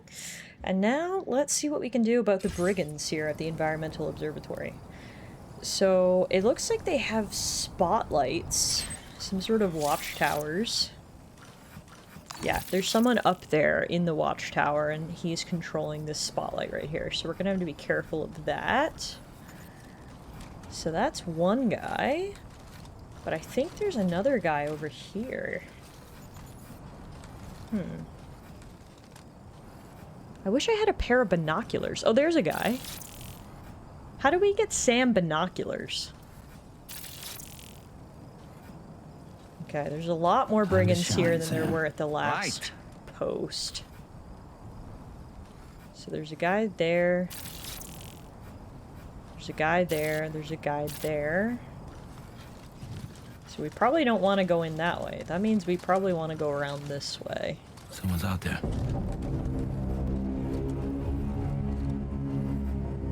There's a guy there. Yeah, I probably want to go all the way back there, I think. As far away from the watchtower as we can. Okay. That's the case, Sam. Let's switch up our approach a little bit. Ooh. Where's that light coming from? Is it the guy up there? Can he actually see me from this far? You know what? Maybe now is a good time for a sniper rifle shot. What if we shoot him and then move to the other side?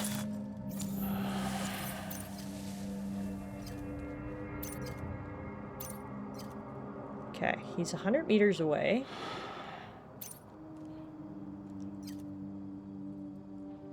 I'm gonna try to shoot him. Got him. I think I got him.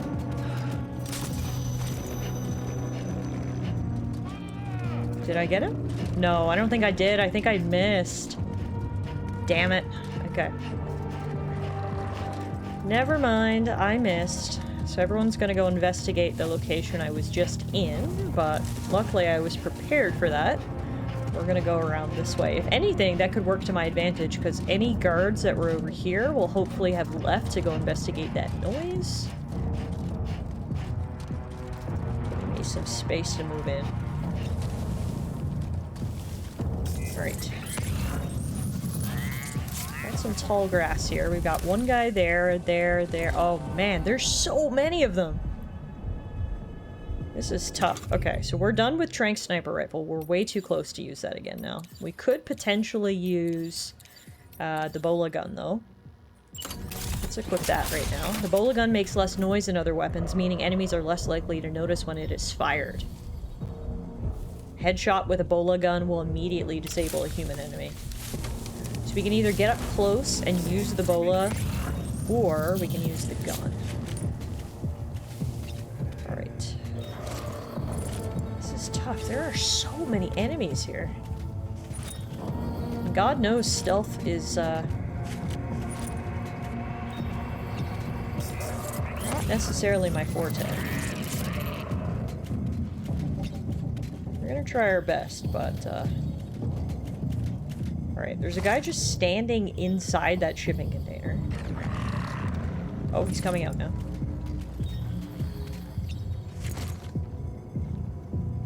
Think I could bola gun him?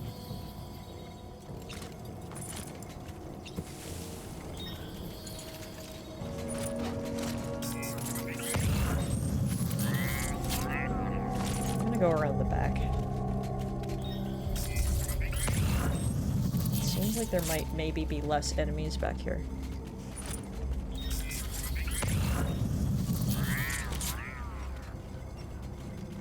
I guess the question is, though, do I need to actually neutralize everybody in here to complete the mission? Because if that's the case, maybe it doesn't make sense to go to areas where there's no enemies. Regardless, I think we've got a clear shot to take this guy out right here. Hold my breath. There we go. That's one. Alright. One down, a bunch more to go. Good start, though.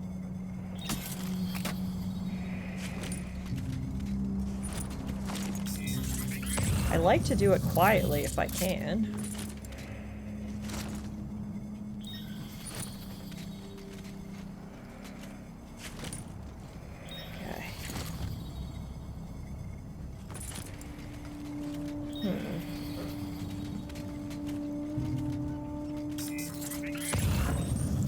Scanning so I can keep an eye on where the enemies are.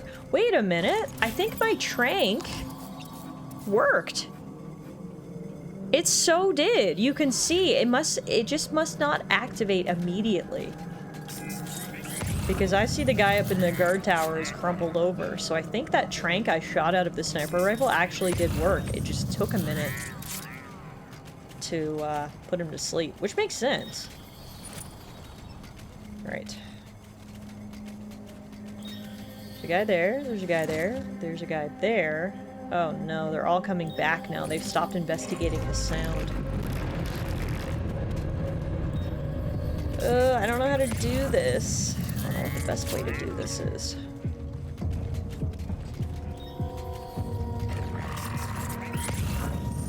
I wish I could, like, get up high.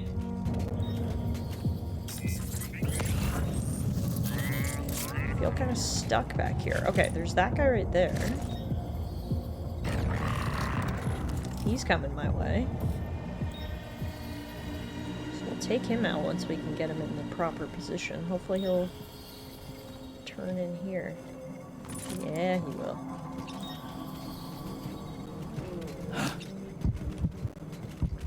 Hold my breath so I'm as quiet as possible. There we go. That's number 2.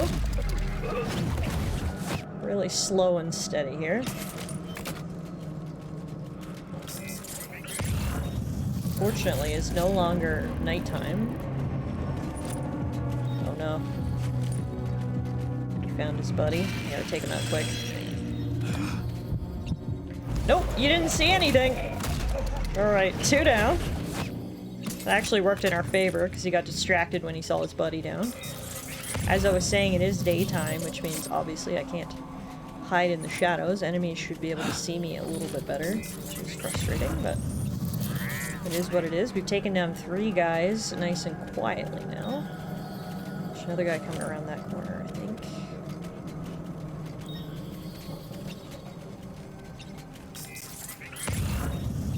I love how I can sneak around so quietly, even with like 50 pounds of junk on my back. Like, goddamn, Sam. You really are the man. Alright. Bola gun. Nice. Finish him off. Is he just stuck here now? I don't understand. Oh, now I just punch him out. Okay. Once you wrap him up. Got it. Oh no. Another guy found those guys' bodies. This keeps happening.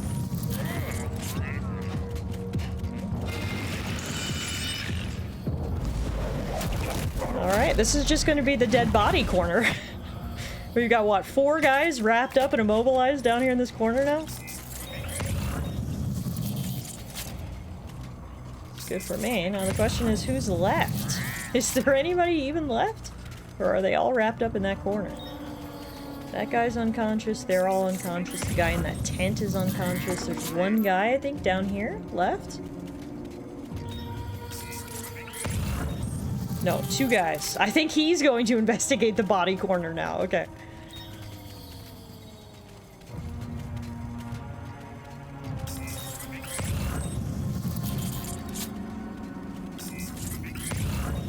If you're patient enough, you really can take everybody down with stealth.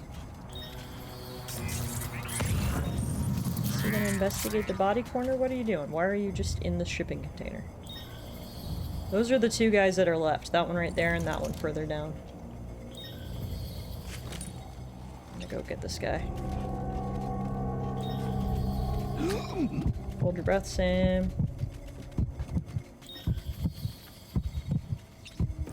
Nice. Oh, are we gonna be able to stealth this whole base? This might be my most successful stealth mission in my history of video games. I am not very good at stealth. So the fact that this is actually working out is a bit of a miracle.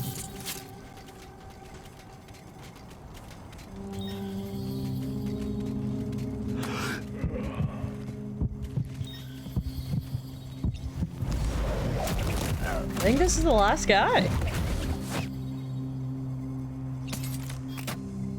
No, dang it. I got ahead of myself. There's another guy over there. Okay, I think there's one more guy.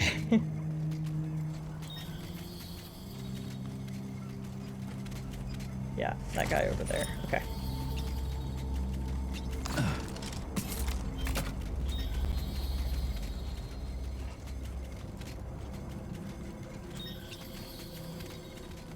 I'm just happy I actually got the guy up in the tower, though, with my shot. I thought I had missed.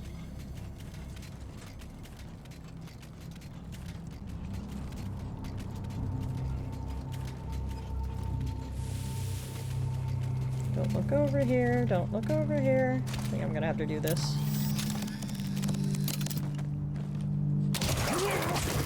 There we go. Then we kick him. Enemy base neutralized. Oh wow, I'm so happy. Whew. I actually neutralized an entire base in stealth mode. I'll take that. I will take that for sure. Other than that one shot they heard at the very beginning and the couple of dead bodies that a few of them saw, there was no other indication that I was here. Nice job neutering them. Thank you, thank you. Can't believe I did the whole thing. No, Sam, what are you doing? There was a ladder right there, dude. And now Lou is sad. Hang on. Hang on, I gotta rock my baby. We don't know if this baby's real or not, but we're gonna rock him.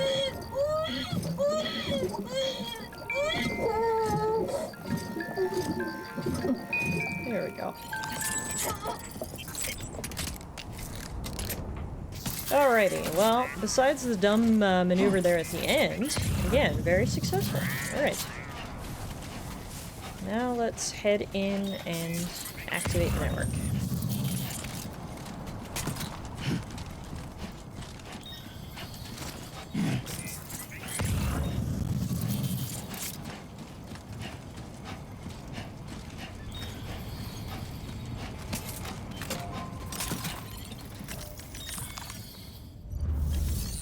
Deliver and report. We liberated the Western Environmental Observatory from the brigands, and we did pick up these plate gate observation records as well.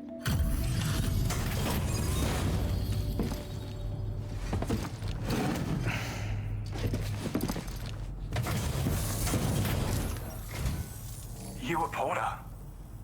Those brigands, are they all gone? Well, this is a relief. I was beginning to think I was done for. Give me a moment to confirm the order details.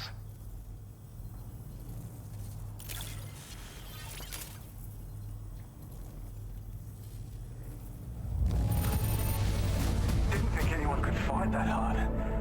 Hell, maybe no one else can. Thank you, thank you. We'd already written this off as lost. You've made everyone's day bringing it in. You're welcome, happy to help. You seem like a porter we can rely on. Go on, use your Cupid to get us online. Quickly now. I'll feel a lot safer once we're all hooked up.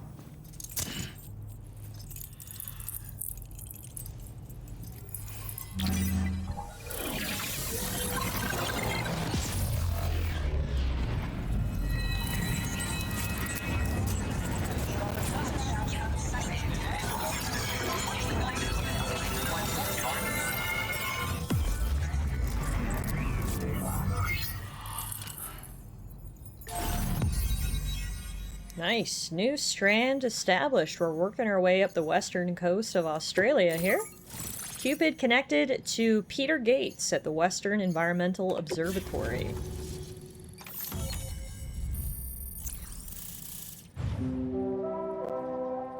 Nice. Now Drawbridge's vehicle moves over here. Because the Cupid has been connected, the chiral network coverage has expanded, granting access to the following gear data. A battle skeleton. It's an active skeleton designed for combat. It uses battery to increase movement speed when boosting and to reduce damage from incoming projectiles by means of an electromagnetic shield fitted at the waist. It also increases cargo capacity, allowing you to carry an additional 60 kilograms. Dang. Then we have also got Battle Skeleton Silver, a shimmering silver active skeleton. I think that's just a cosmetic thing. We've also got a grenade pistol. What in the Murica is this? A handheld grenade launcher that fires MP shells effective against any target. The grenades explode on impact, damaging all enemies caught in the blast. Holy crap! We've also learned how to make MP grenades. Wow. Lots of new stuff there. Our ability in combat and stealth went up, allowing us to access a new APAS enhancement, the Skeleton Auto Assist. It makes it harder for Sam to lose his balance when a skeleton is equipped. So clearly I've got to produce and equip a skeleton, because it's got so many benefits. Online at long last. This ought to do wonders for our ability to monitor chiralium levels by the plate gate, as well as keep an eye on the tar currents. More accurate data will definitely make travel safer for you and your friends aboard the DHV Magellan, too. Ever since the plate gate appeared, we've been seeing increasingly dramatic anomalies all throughout the Australian continent. Some theorize that the UCA's connection to the chiral network destabilized all areas with our coverage. But what's done is done, though. Our best bet is to follow suit and connect Australia, too. It may also serve you to know that there are 4 environmental observatories, including this one. If you can bring them all onto the network, we're confident we'll be able to calculate where and when the next plate gate will appear. Anyway, you should already have access to the data we designated for you. Now, if we could only manage to get that old road patched up and usable. I've never seen my favorite Pokemon pop up in screen. Is it just not on there? No, I think all the Pokemon, even mythical and legendary Pokemon, are included in the Pokemon community game. It's just we have over 1,000 Pokemon at this point, which makes the odds of any one Pokemon popping up in chat relatively rare, unfortunately. What kind of data did you provide? Well, there's our schematic for an MP shell variant grenade. MP shells explode on impact, and are non-lethal munitions that can not only incapacitate humans, but also deal corrosive damage to mechs. And while they're not as effective as blood grenades, they can definitely hurt BTs too. In any case, you might want to keep a few stashed in your grenade pouch at all times. We've also shared data for a grenade pistol. While it's only good for a few shots, this gun lets you fire MP shell grenades as projectiles. Its small profile means it packs easily as cargo and won't get in the way. Naturally, it'll fit snugly into any handgun holster as well. Our last contribution is the Battle Skeleton. Like other skeletons you may have used, it increases your maximum carrying capacity and movement speed. This particular model also provides additional protection. However, when you boost it to move faster, or whenever you benefit from its damage reduction capabilities, it'll consume battery power, so make sure you have enough to spare. If you find yourself running low while on the road, you'll need to use a generator or borrow a private room somewhere to recharge. You ought to take one out for a spin. Absolutely, that's the plan. As soon as we're done talking here, I'm going to fabricate myself one of those skeletons. Before we do that, though, tell me more. There used to be a road? It once ran through this region. Saw quite a lot of traffic from what I hear. If you scrounged up enough materials to keep the autopaver fed, you could make it just like it was back in the old days. But it's not like we have everything you need just lying around. Restoring roads is a massive undertaking, to put it mildly. Having said all that, east of this facility, you'll find the Smoke Hill mine. Get them operational and processing ores again, and you should have no trouble securing the requisite materials.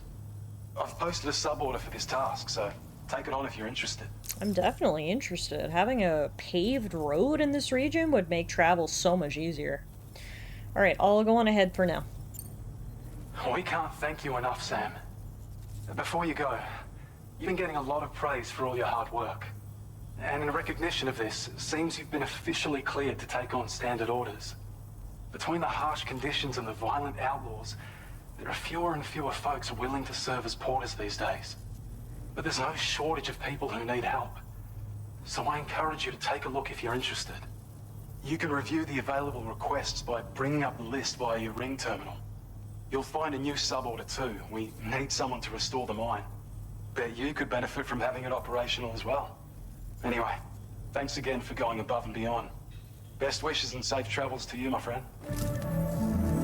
That's some good work, Sam. The DHV Magellan's parked not too far from your position. You'll be able to pick up your next order on the ship. But before that, you should head back to your room and rest up. I imagine you're both pretty tired. You and Dolman.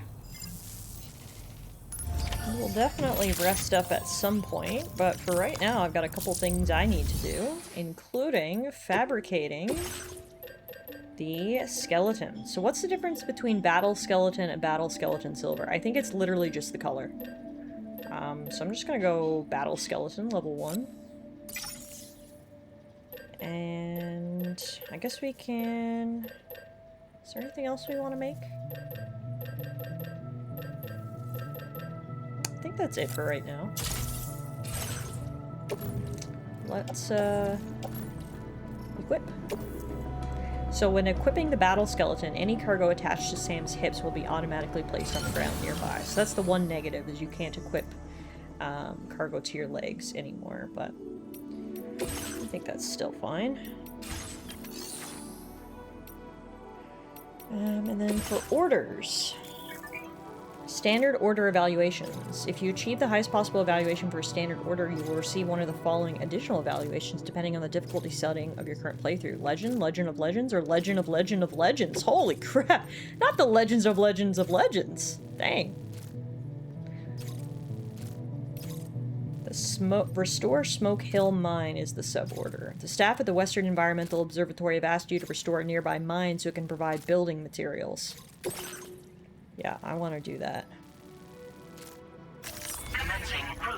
I might do that before we actually go back and rest. Delivery route finalized. So the special alloys are what we need to bring with us.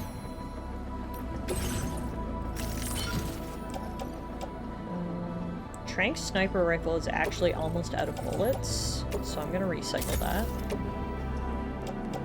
And then there's a couple of things we don't need. Like, I don't need 2 climbing anchors. I can recycle one of those.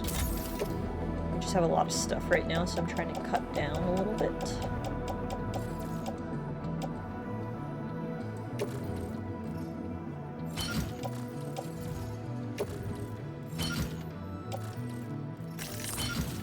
Okay. Head out.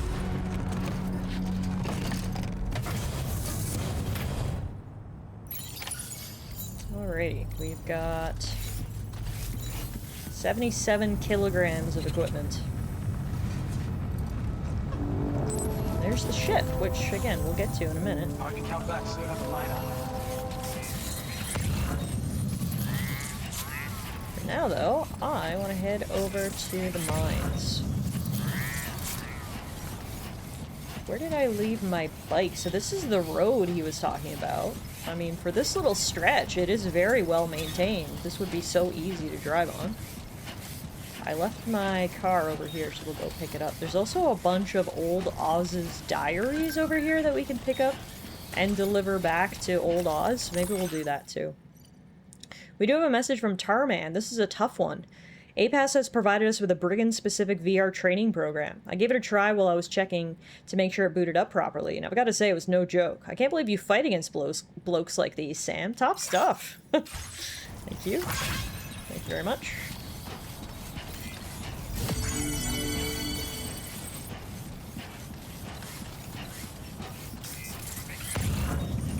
Yeah. Literally, there's 5 different entries of old Oz's diary over there, so why don't we pick those up? So I had to come back here anyway and get my vehicle. There it is, right there. But yeah, wow, riding on this road. This is really nicely maintained. I guess other porters have been working on it. If we can add to it as well, it'll make our journey so much easier. Okay, first things first, let's pick up old Oz's diary entries. I Not sure how they ended up here in the middle of the desert, but anyway, there's a whole bunch of crap here, actually.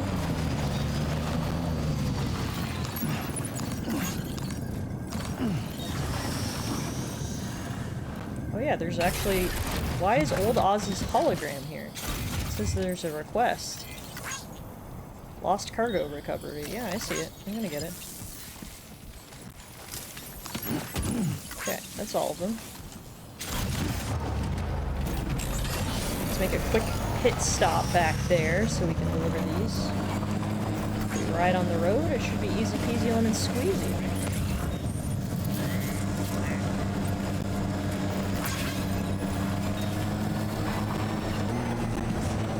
Oh yeah, now this is how you travel. It's like the Autobahn here, this is crazy. This thing is nice. Wow, it goes all the way up here. Porters have been putting in work building this road. Unfortunately, I've got to get off it now so we can go to the government base, but...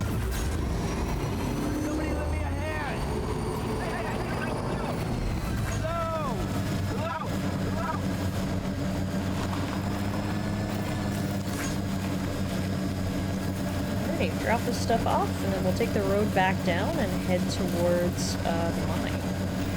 Like I said, I think I want to get the mine on the network before we head back to the ship and rest.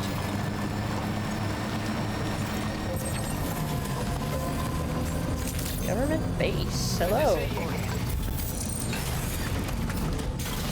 Found all of your diaries, Old Oz. Not sure why they were outside, but anyway. Deliver and report the 5 discarded Old Oz diaries.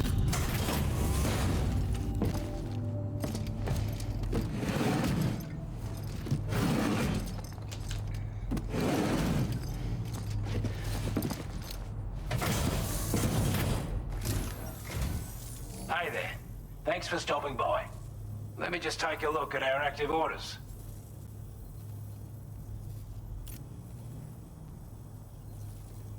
We'd given up all hope of ever seeing this. I'm so glad you managed to bring it in. Nice, that gets us to 3 stars. I'd say it's about time I gave you this. As a result, we've received backpack data, large spare ammo container. And firmware update. We've designated more materials for your use. Don't hold back on our account. Now displaying your current porter grade. Nice, that gets us to porter level 23 and servicemanship level 16, bringing us to level 66 porter grade We overall. were able to improve the design of the spare ammo container and create a version with a much bigger capacity. That's not an overstatement. It'll let you carry a lot more ammunition. That way you don't have to bring so many weapons and can rely on just a few favorites. That sounds good to you? Give it a try. Alrighty. Yeah, back to what we were doing. So we gotta bring those materials to the mine. I'm just wondering, does this road lead to the mine by chance? So the road is the blue line, and wow, it actually almost does. Holy crap, I think the porters, aka the other players playing Death Stranding 2, have put in work and have built a road almost all the way over to the mine, which again makes our life infinitely easier. We no longer need to traverse across rugged, uneven terrain. We can just take this beautifully sculpted highway all the way to our next objective. I do not mind if I do.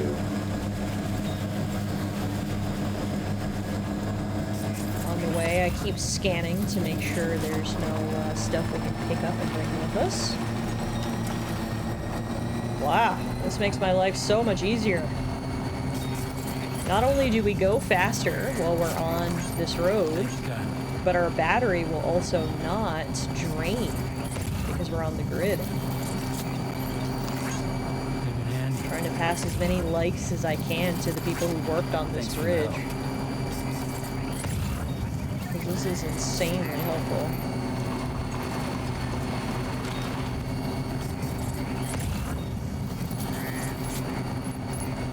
stuff to bring up to the lone commander, but I don't really want to go there right now. I was trying to see if there's anything for us to bring to the mine, but I don't see anything. Just the materials we've already got, I guess. Oops.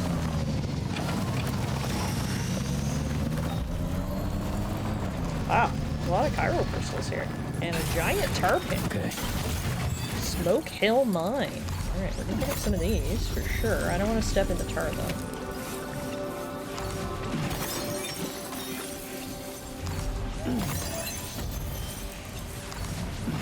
Just pick up the ones around like this. Oh, it's a really beautiful view over here, actually. You can see into the foothills with all those trees. You don't see trees that look like that in Canada, that's for sure. Those look really cool. Alrighty, this is the mine, so we activate the terminal and restore the mining facility. Submit the materials required to restore the mine, which is 480 special alloys.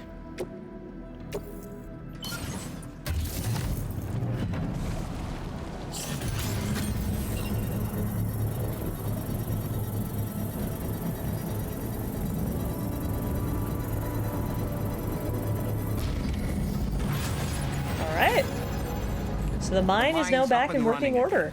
Time to inform the staff at the Western Environmental Observatory. Sounds good, I can do that. Time to head back the way we came. When we first arrived, you may have seen a sign requesting assistance with road restoration. Yeah, since we're here, why don't we mine a little? That way we might obtain the necessary materials to finish the job.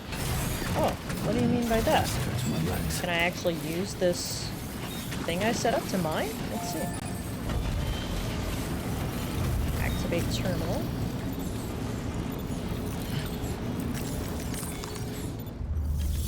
Oh, interesting. Mining. Once the necessary materials have been contributed, mining will begin and more materials will be produced. So this is just an autonomous facility. I thought there were going to be people here, but it's not. So if we submit chiral crystals, we can make ceramics, which then can be contributed to the building of the road. I see.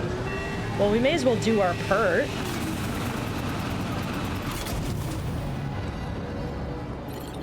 So now if we take the ceramics, these are all very heavy. Thank God I've got a vehicle. Also, thank God I've got my leg supports so I can carry more stuff.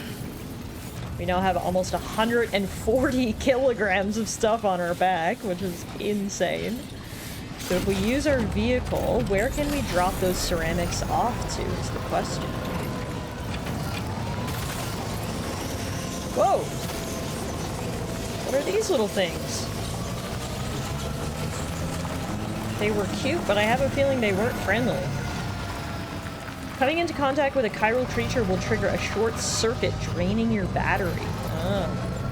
Yeah, cute, but not friendly indeed. Okay, so let's see where I can contribute these materials. I think I can contribute them right here, maybe. Is that what this is? Let's see. They were the evil soot sprites from Spirited Away. Yes, this is an auto-paver. Contribute materials to an auto-paver to restore a section of road in that location. So this road here is actually completely built, so it doesn't need any materials, believe it or not. So, on to the next one. I've got a shit ton of ceramics and I just want to use it, but not there. Maybe up on the other side, closer to the facility.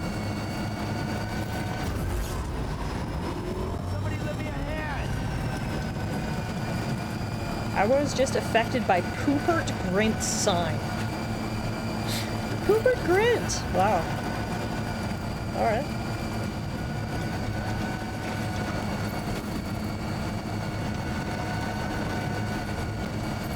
So I assume this one here also doesn't need materials because this road is like completely built.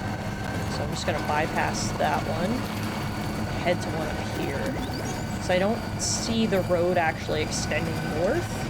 So presumably that's where we can contribute.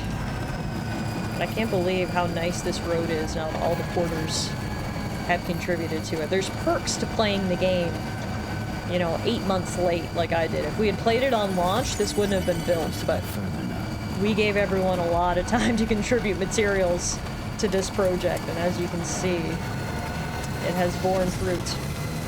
It does look like there's an auto paver over here we can contribute to. Yeah.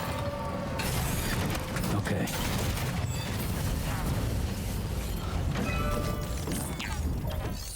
Restore road. So we can contribute... You're contributing more materials than required? I mean, that's fine. That's all I can do. So we've got to submit chiral crystals and then some ceramics.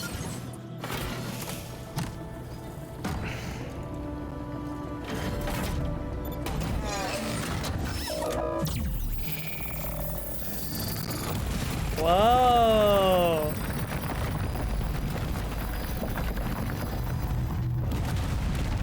Wow. That's cool as hell. Imagine if you could build highways as easily as that in real life.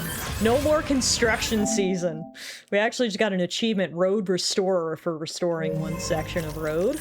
And we got a message from Peter, the freedom of the road. Sam, you rebuilt the road, thank you. Did you know that roads have a charging band in the middle? Batteries won't be drained if you drive along that part. Make good use of these and you can drive for miles without stopping. Yeah, that's so sick. The quantity of materials contributed to a road's restoration is shared between you and other players. Work together to restore the road network to its former glory.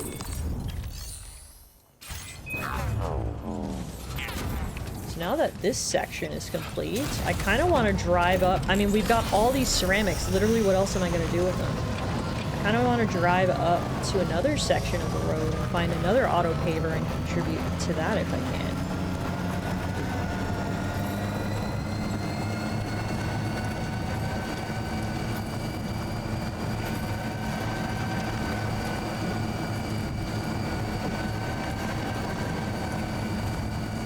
Next auto pavers up here, it looks like. Trouble nearby. Trouble? What kind of trouble? Oh, there's bandits! Shit, okay, there is trouble.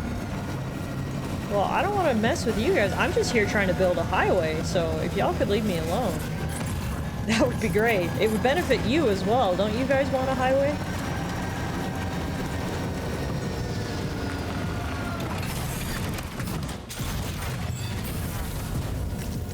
Alright. Ceramics.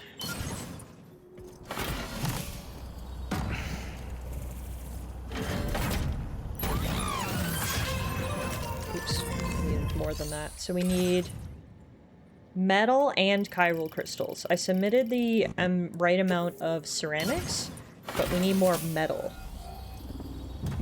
Just shoot the bandits with a grenade pistol? Honestly, it might be a good place to try it out, right? Okay, so maybe what I'll do is I'll take these and trade them in for metals back at the research facility, and then we can build this road here. I think you can basically exchange materials. Also, oh, hi! The fuck? You came all the way over here to fuck with me? Well, hang on. You'll get your wish. Wow, I just curb stomped him.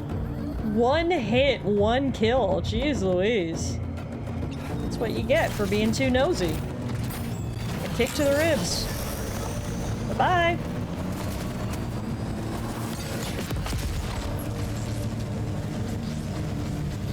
Oh, there's more guys chasing after me. At least four more bandits. Luckily, I've got wheels and they don't, so I'm gonna leave them in the dust. Head back here. Would have been nice if that guy had medals too. That would have been very nice.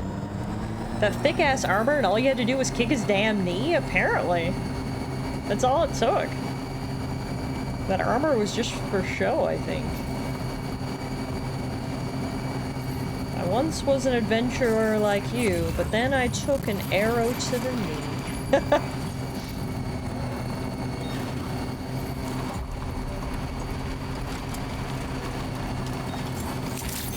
Metal's just kicking around here, is there? There's ceramics. Security measures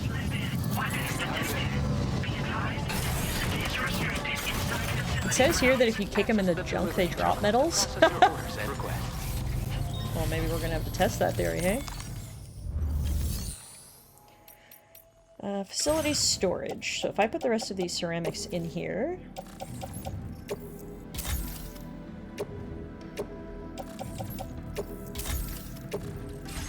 And then we,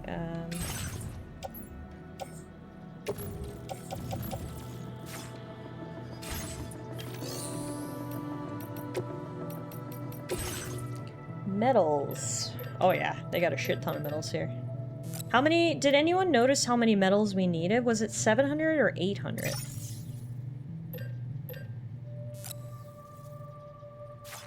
Well, I can take out 800 and then whatever we don't use. Or actually, that's 400. That's 200, that's 600. I can only take out 650. Was that enough? I'm not sure. I can't remember. Did anyone take a closer look than I did?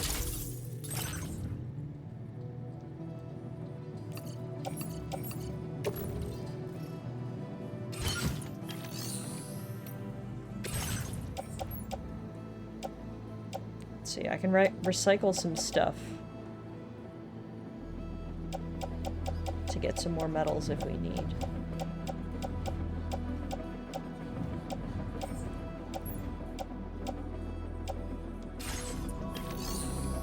Let's just go see if this was enough first. And we can also report that we restored the mine.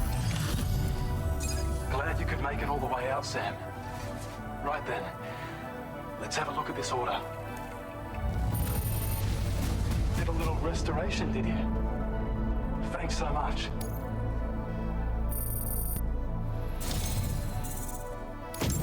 I have a feeling this data will be of use to you.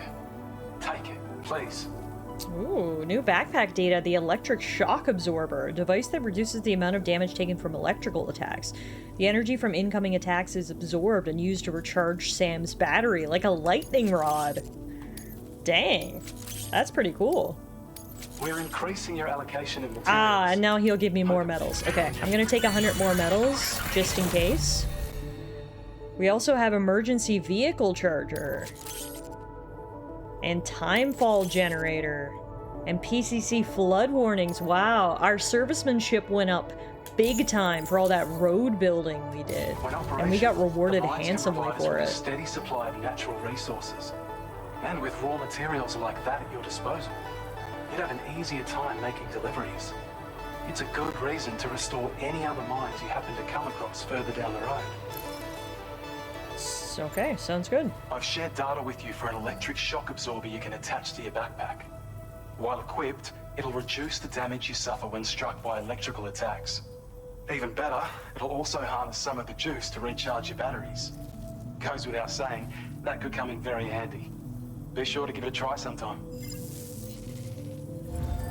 Alrighty.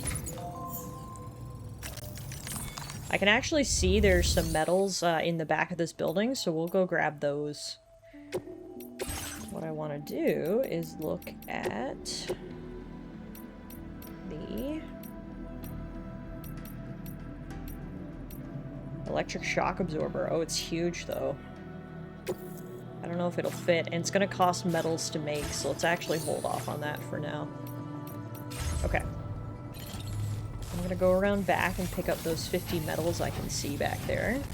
And we'll take those to hopefully go build the remainder of the road.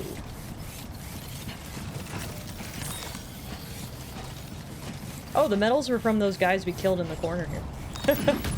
Nice.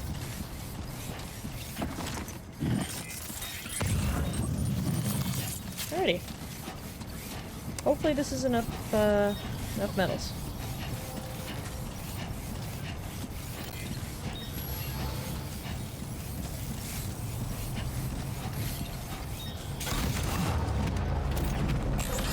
Look how high my stack of shit is on the back of my bike. That looks so silly. It's just all of the metals.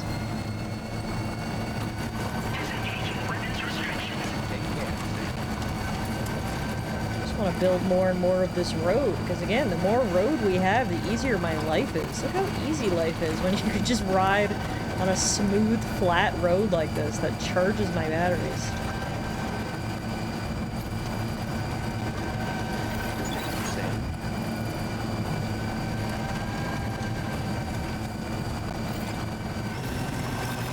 Alrighty, we'll see if the bandits notice me again this time.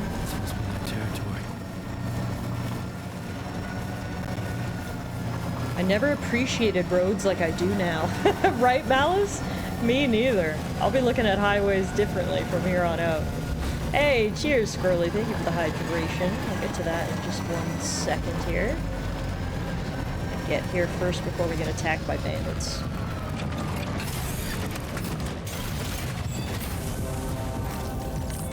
Alrighty, it was 800 metals we needed?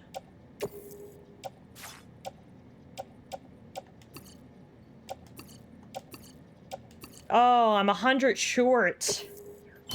Dang it. That's a lot of metals.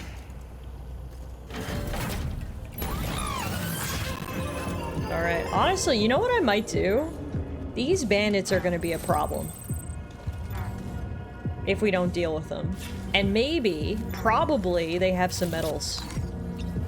So you know what? I'm just gonna take out these bandits. Let's do it.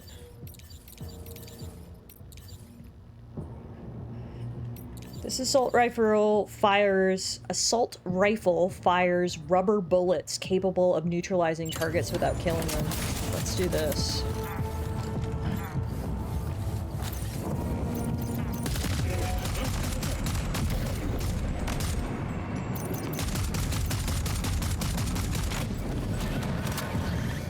Nice. It sounded fairly quiet as well. And this guy has 40 resins on him. I don't need resins. I need metals. Are there any metals around here? There's gotta be. Oh, here comes another guy. Let's fuck him up. Hello.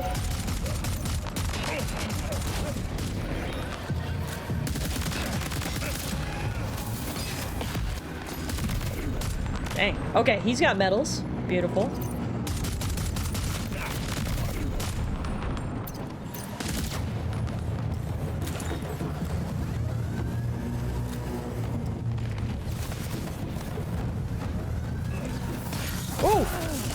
Where did that come from? There's someone behind me. How do I get this thing off me? Okay.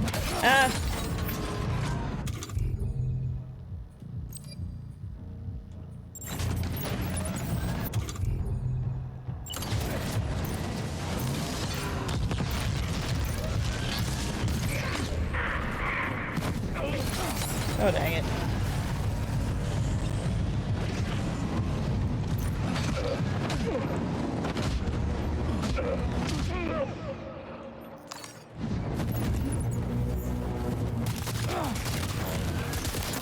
What the fuck? Oh, this is not good. What is that truck?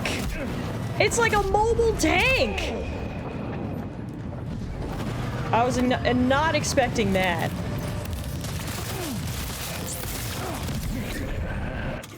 This is okay.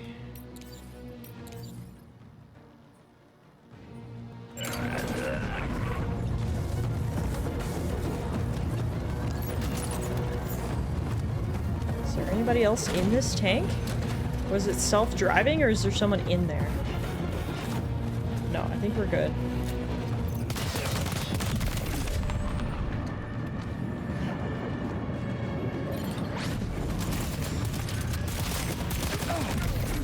This ended up being a lot more difficult than I thought it was going to be when I first came over here and said, hey, let's get some metals. There were a lot more bandits in this spot. But I think we might have them all. No, I see another one over there.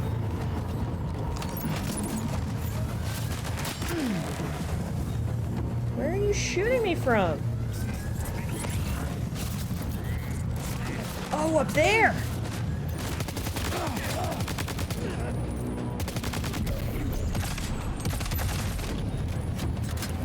Holy crap. Yeah, no, this was a lot more intense than I thought it was going to be. For some reason, I thought there was going to be like 5 bandits over here. There was more like 15 bandits. Really, really misjudged this one.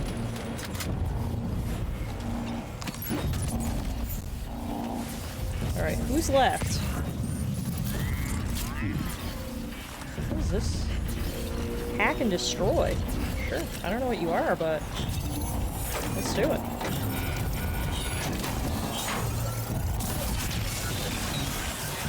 It's been hacked and destroyed. Alright, I think everyone might be dead over here now. No, there's a guy up there. But, I mean, we don't need to get rid of him. What, materials did I pick up? Did I pick up enough metals? No, I still need 50 more. You got some nice action, though. Yeah, that's true. That was kind of our first action of the day. Last time we got stealth, so I'm giving you guys a little bit of everything today. Stealth sections, action sections, construction sections. You ask for it, you got it. There's a PCC in here, but I don't really need one of those, so we leave that. I need 50 more metals is what I need. With all the people I murdered over here, or should I say, gently put to sleep, there should be metals. This guy's got 30 chemicals on him. I think he might be the last guy in this area. He was the one that was up on the watchtower. He's come to investigate.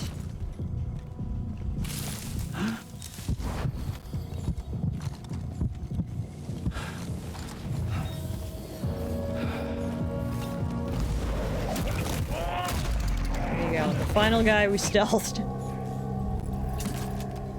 Now, I need metals though. There's gotta be some of those around here, right?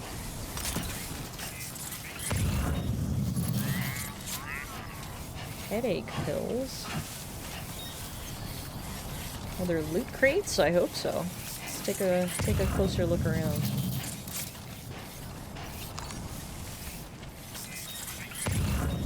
I'll be honest, there's not a whole lot here, period. Pretty empty bandit camp.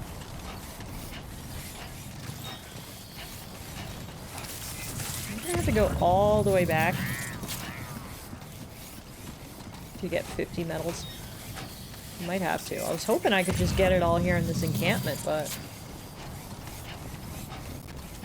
it is looking pretty barren out here.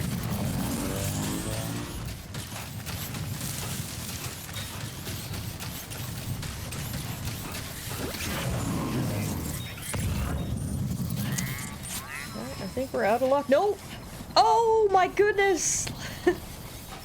At the 11th hour, we found some metals. There they are, up in this watchtower. There are 50 metals. Score! That saves us a trip. We should probably head back to the DHV Magellan, don't you think, Sam? We will, once we're finished building this road, doll man. Alright, perfect. We've got our 100 metals. We can finish building the road, and then, yes, we can go back to the Magellan. Alrighty, we took out an entire camp of bandits, which was an unintended side effect of all this. But we did get the 100 metals that we needed. 100 on the dot, too. Which is perfect. Alright, we're putting in hard work to build this road. They should name this road after me. The Sam Porter Bridges Road. Alright, there it is. Boom. Poor Sam is so dirty. It's been a hell of a day. It is time for a rest after this, I think. Yay! Magical road!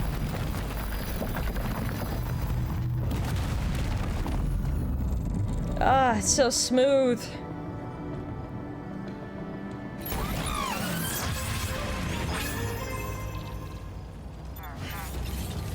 Alrighty.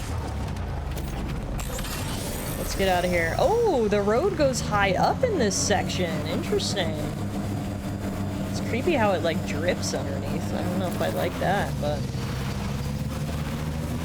Unfortunately, it ends right here, so if we want more road, we're gonna have to build another section. But for right now, we built 2 sections of highway today, so I think we definitely deserve a good rest.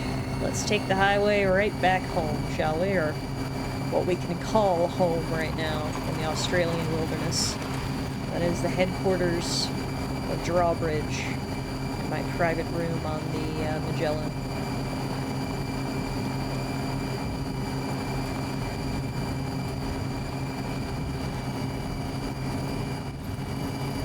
It's kind of peaceful at night. Now entering chiral network coverage.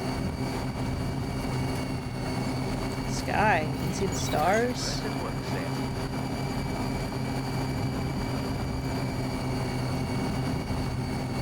Step Bro 69420. Wow, he just used all of the fun numbers for his gamer tag. Jeez Louise. Alright, back to the Western Environmental Observatory, which is where the Magellan is parked.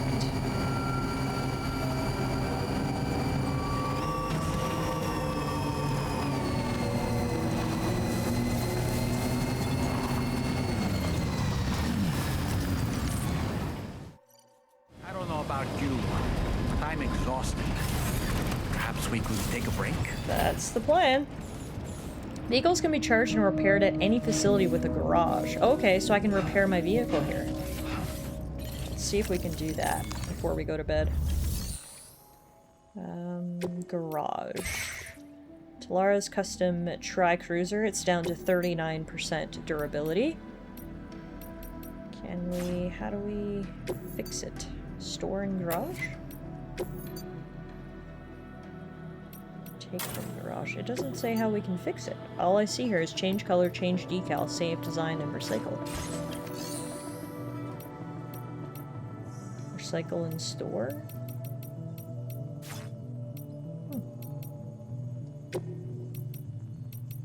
I don't see a spot to actually repair my vehicle. Should I just maybe scrap it and just build a new one, maybe? Seems kind of wasteful, but...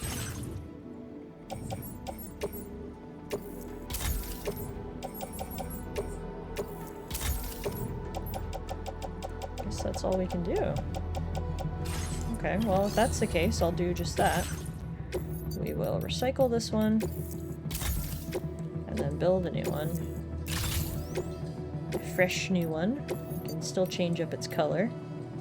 Let's make it red with blue accents this time, instead of blue with red accents. And then, I didn't look at the decals before. Of course there's one for Kojima Productions. Classic. Let's put one Porter on the side. Nice.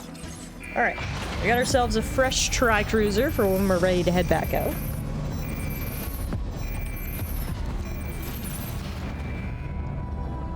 But before we do that, we are gonna go rest up.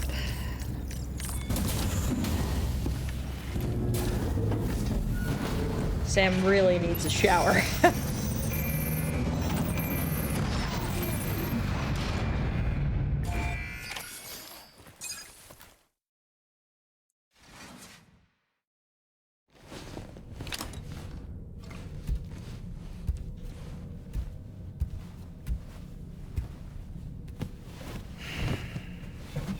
Oh, we're gonna go right to bed without showering. Okay, fair enough. You're tired. We'll shower in the morning. Not like you use a blanket or pillows anyway, so nothing's getting dirty, really.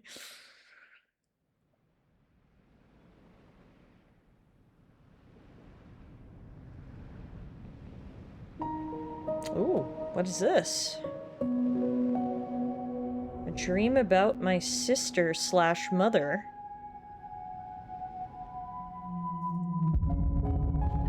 Reflecting on the events. The end of the first game. When my sister/mother held back the Death Stranding.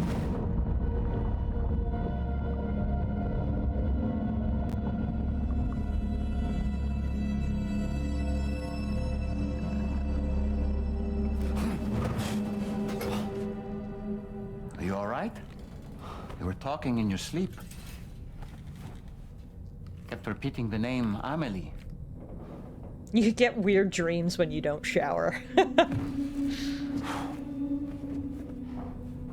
Yeah, and for anyone who didn't play the first Death Stranding and are wondering what I'm saying when I say sister/mother, I mean it. My whole life, I was raised to believe that was my sister, but it was actually the soul of my mother, my adopted mother, which never aged. Blame Kojima. That's about all I can say. Blame Kojima. We got a message from Old Oz. The first step to fulfilling our dream. We're hooked up to the network, and the contamination's a lot better already. I've got nothing but gratitude for Drawbridge. Whether we'll ever be a united country again, well, that depends on the people. We've taken the first step. I'm looking forward to seeing more facilities joining the network. We can talk to Dollman before we go. So, the files say you worked with Amelie to connect everyone in the UCA to the chiral network. But that despite your best efforts, an extinction event known as the Last Stranding seemed destined to kill us all. Until Amelie found a way to put a stop to it. She single-handedly sealed off the extinction entity's beach, preventing countless BTs from invading our world, and in doing so, saved humanity. But why am I telling you this? You were there to witness it all with your own 2 eyes. And you, of all people, must know that humanity can never truly escape extinction. The ultimate goal of Drawbridge's mission is to overcome the Death Stranding. If we succeed, we will be fulfilling Amelie's dying wish. At least that's how I see it. I love Dollman. He's just so weird. Like, I was just gonna say who came up with this, but I remembered the answer. Kojima. He's just a dude in a little marionette puppet's body, and I really like how the puppet is like stop motion. I also really love how his name is just Dollman. No further information needed. He's a man who's a doll. Dollman. You know, it looks as though you've been issued a few different hats, Sam. Why not experiment and switch up your headgear to suit your mood? You can also change the outfit I'm wearing if you like. I shall put my faith in your impeccable sense of fashion. Wow, thank you. Well, with that, we might just have to take him up on his offer. Let's customize our look, shall we? So we've still got the desert yellow camo on. Let's change up Dollman's outfit. Let's make Dollman match our bike. Red suit. With the blue sweater underneath. Dollman, Die Hard Man. Lots of mans. Lots of mans. All of the mans. We've been wearing the Drawbridge hat, but we've also got this hat. I kind of like the Drawbridge hat, but maybe I'll just wear it backwards to be cool. You know?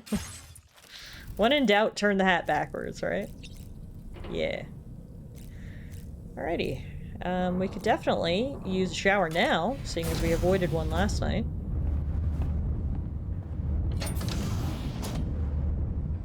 Save water. Limit showers to 5 minutes. Boo!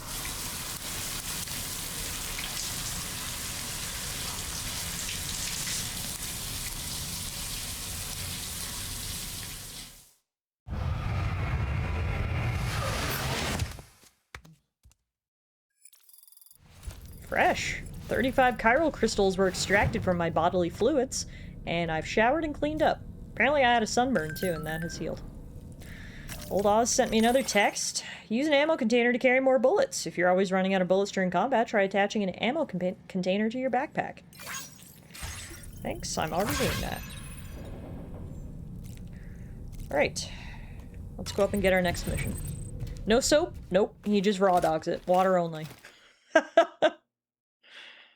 Just 5 minutes of hot water. Yeah, that's good enough for Sam.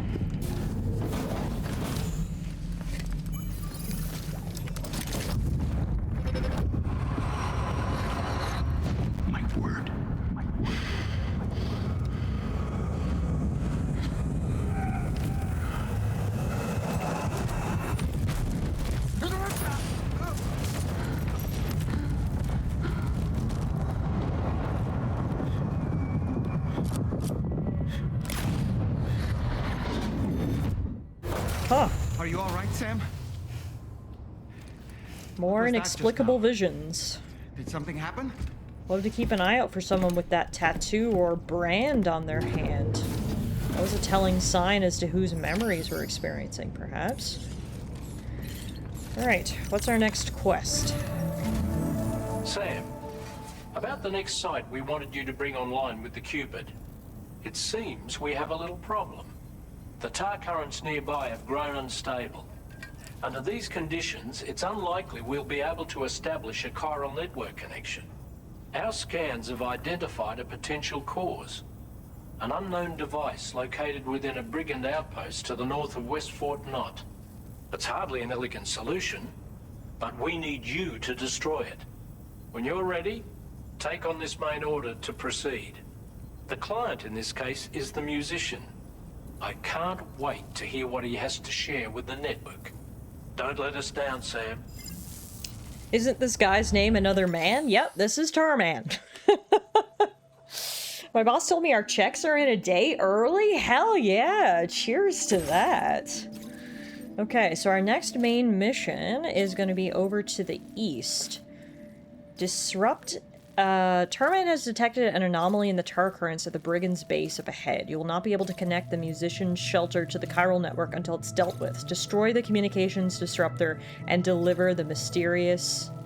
Sorry, I keep clicking off this. Deliver the mysterious recording to the musician.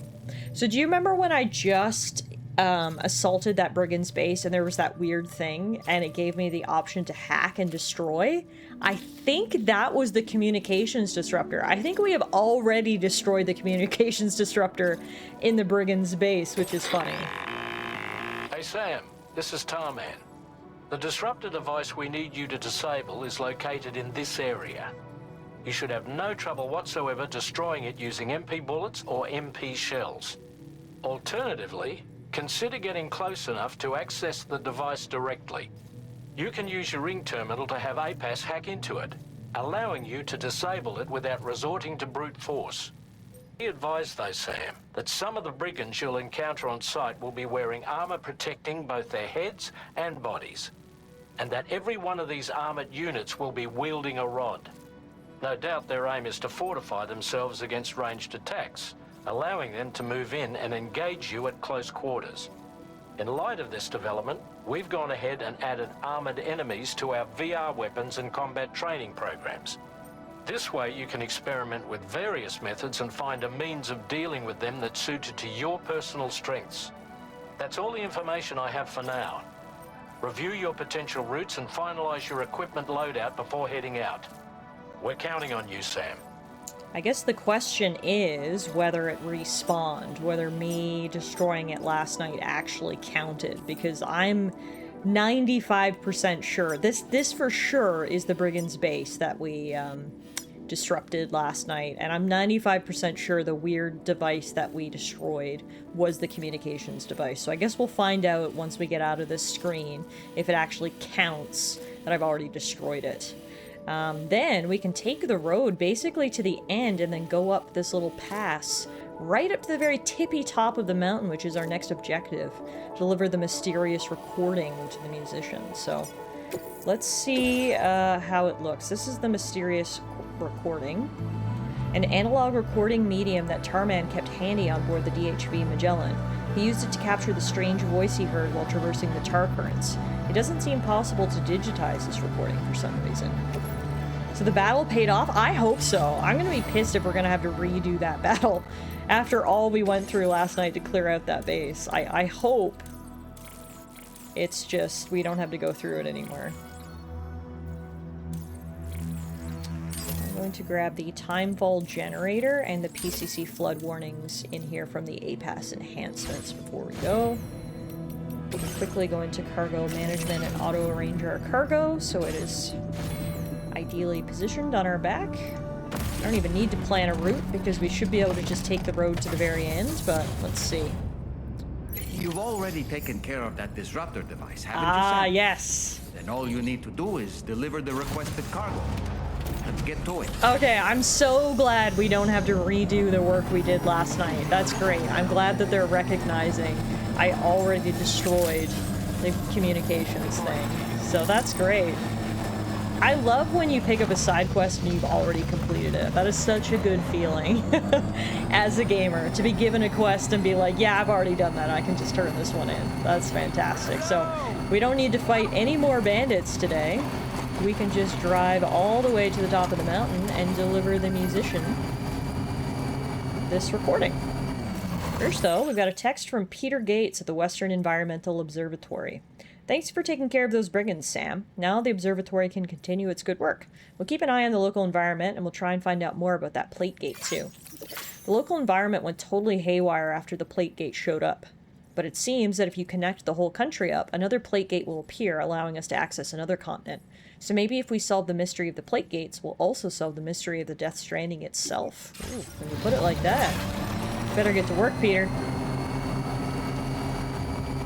Question, what beer do you and your lawyer and work friends drink after work? I don't know if I have a specific one. Oftentimes when I go out, I like to try various craft beers that they have on menu. You know, my go-to, like, easy drinking is always a Michelob Ultra. That always hits the spot, but I do like to try different things when I'm out, so I don't know if I'd say I have, like, a go-to one. Looks like the bandits didn't respawn or anything. That camp is still quiet and empty, so that's just what I like to see. Alrighty, and because we built the road, look how easy it was to get over here. That's fantastic. As we head into the hills, we can see a little bit of greenery. We've got some trees over here as well. The terrain is switching up a little bit. Roads are especially nice when you're the only one on it. Yes, exactly. Maybe that's why I'm loving this road so much. No traffic. Alright, there's some sort of large city over there, which is interesting. I guess we'll get to that eventually. And then this looks like a fairly clear path up the hill, so take this. That's interesting. All the lawyers and judges I know drink Miller or Michelob. Michelob, is that a job requirement?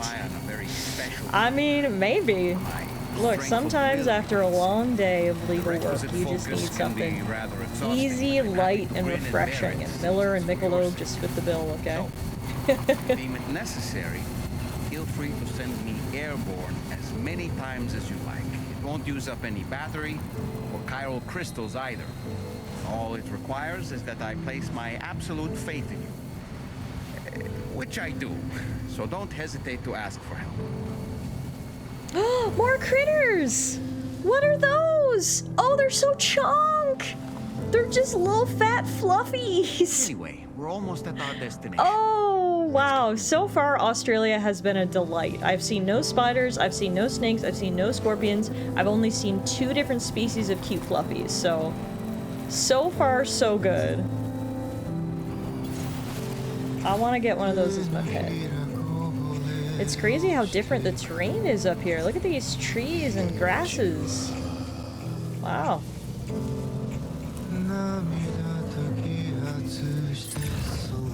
Great view.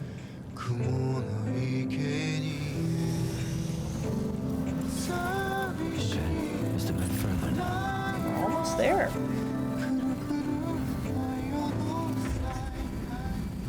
That was easy. Good morning to you. The musician looks to be the only person who lives in this shelter, all the way up here in the middle of nowhere.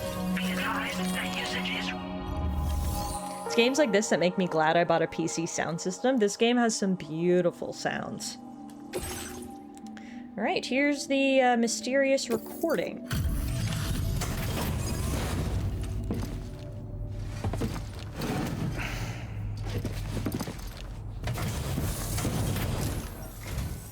Hold on. You're with Drawbridge, am I right? All brigands weren't too much trouble. Though you look okay. Glad you can make it. Alright, let's take a look at this cargo of yours. No Australian accent.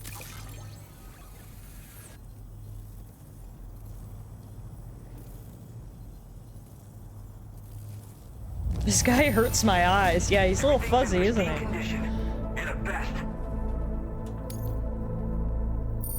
If we can connect him to the chiral network, he'll clear up a little. Work for you if you want it. I've been waiting a long time for this. Okay, use your Cupid to hook me up.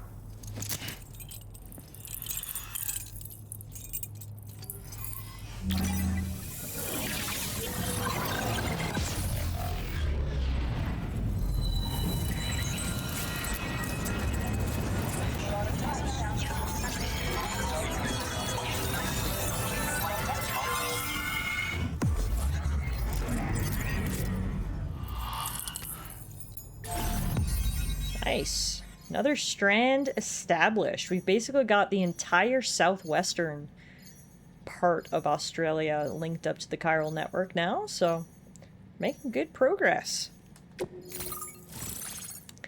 Gen Hoshino has joined the Cupid network.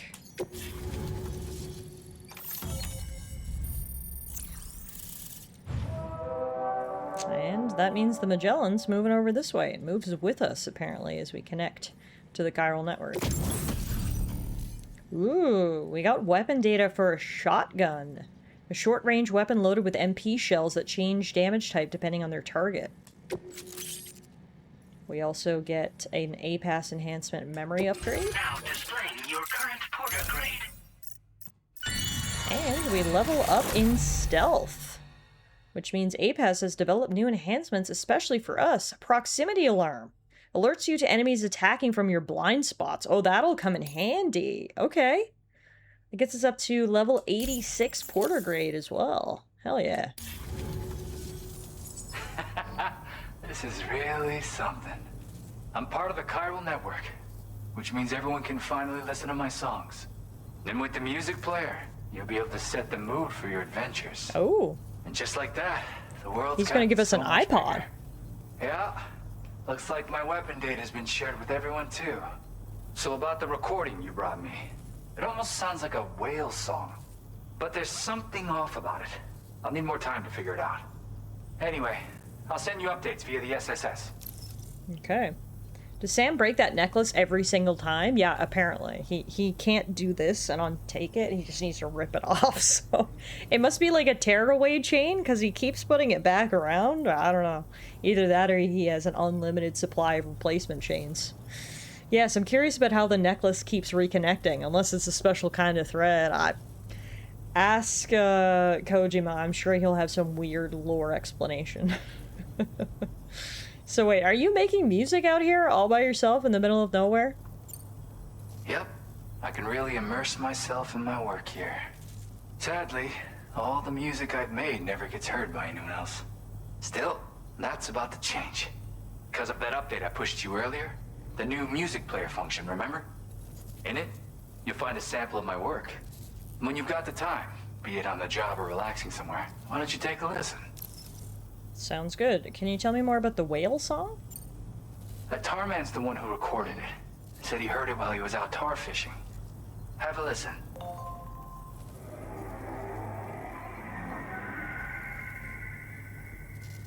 It does kind of sound like a whale or Call a me bird. crazy, but we might be dealing with something like a whale.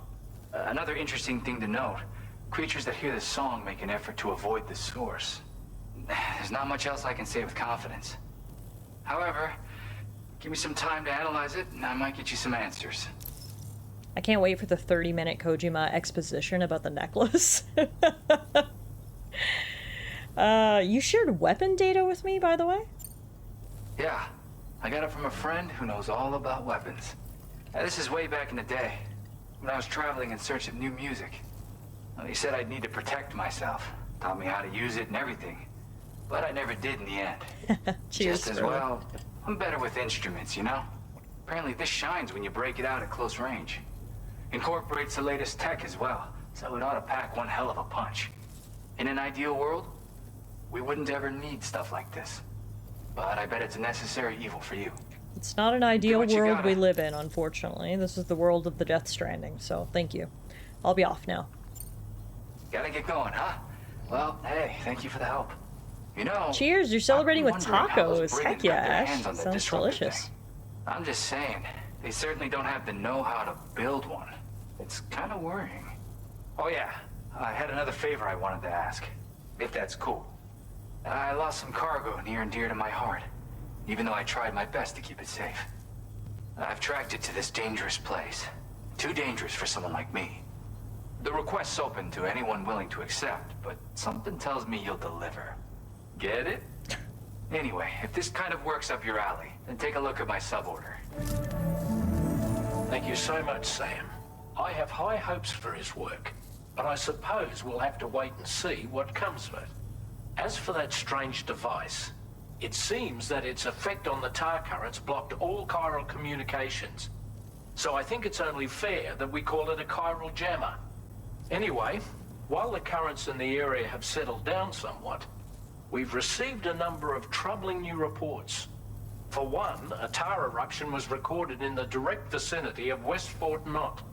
A group of figures clad in red and a large unidentified black mass were observed just prior to this eruption as well. Needless to say, the anomalous tar current activity near West Fort Knot may be related to these events, so we can't afford to ignore them and proceed with network expansion. We've got no choice but to investigate and address any cause that may be present on site. The corresponding main order has been added to this delivery terminal. I've got a feeling a difficult fight might be ahead of you, Sam. I strongly advise you to prepare accordingly. Noted. Sounds like those red assholes are going to be there, and sounds like potentially a giant BT. I have a feeling this is going to be our next boss fight coming up, so before we take that on, I would like to take on the musician's suborder. The musician's lovingly preserved record collection has been stolen and appears to have been abandoned in an area known for its steep cliff faces. Retrieve the musician's stolen record collection to earn his trust. Oh, dang. Yeah, that does look pretty steep. So we're gonna have to climb down there and then climb back up. Got it.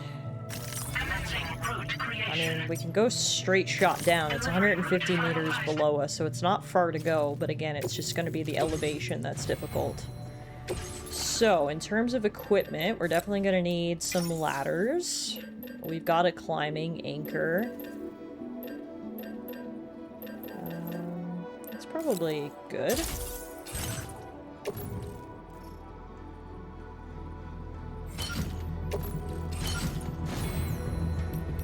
Over here, we might be able to get some more APAS enhancements. I need some more memory, I think. Yeah, can't afford anything right now, so it's fine. Okay, it's just gonna be a big climb. Order accepted. That long backpack just looks awkward. Oh, 100%. Look at this. It's literally a brick. Also, all his albums here. Alrighty, I guess we can't take the vehicle for this one. This one is going to require us to just climb on our own 2 feet. Alright. Ooh. Someone has already put a anchor here. So we will use that. Thank you, fellow porter.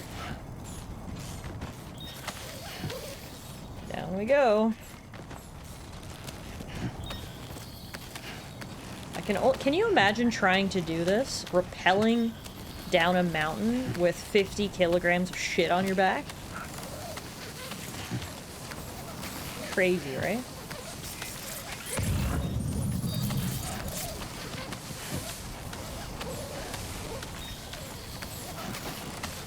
Alright, that's the end of the rope. New feature, default equipment. You can now choose what tools and fieldware to equip by default. Okay.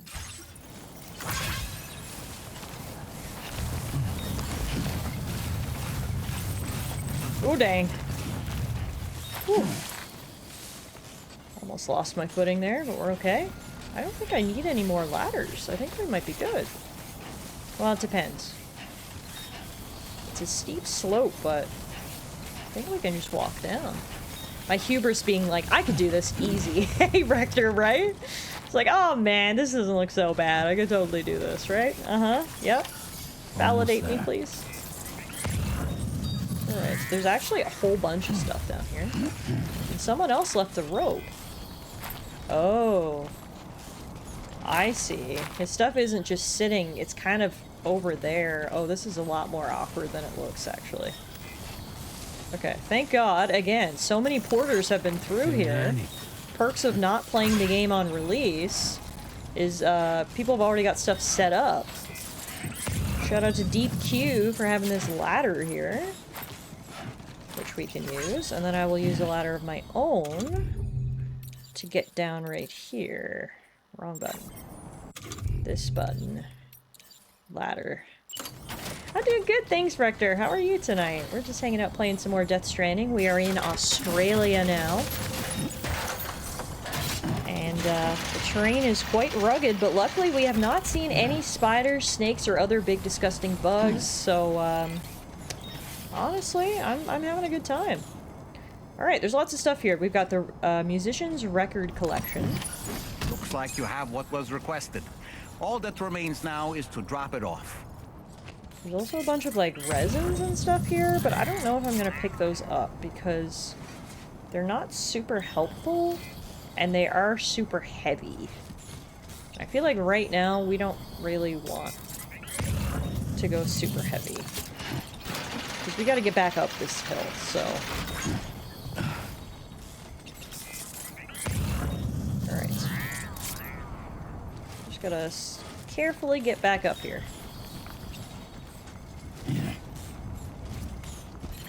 Okay.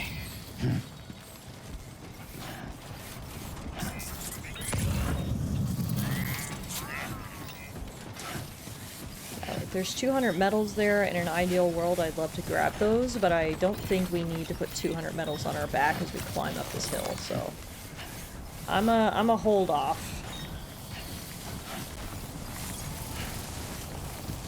Luckily, that really wasn't that bad. Okay, here you go, Speed Demon. And it is in part due to a bunch of other players having already set up the infrastructure that we needed to get down this cliff, so shout out to the other Death Stranding 2 players for helping out. It's a great use of, like, the online system that stuff you build can show up in other players' games and help them out and vice versa. I think that's just a very clever way to do the online play in Death Stranding. I think it's pretty cool. And it has certainly come in handy many, many times.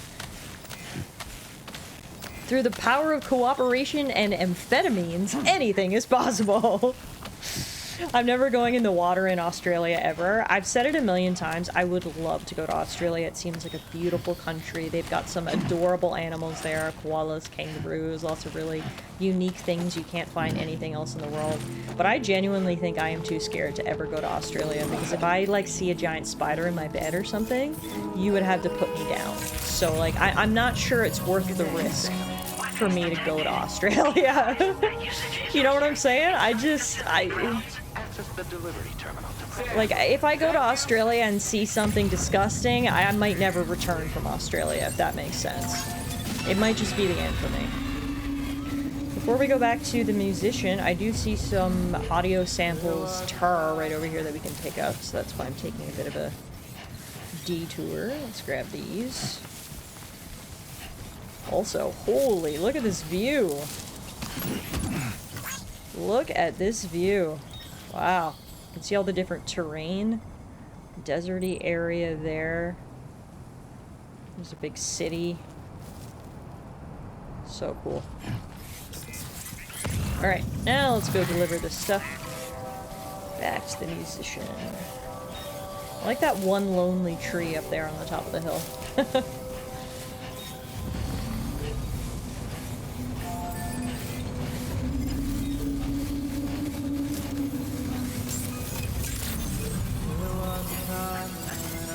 Honestly, the biggest thing that scares me is walking on the beach and stepping on a stonefish just chilling in the sand or some shallow water.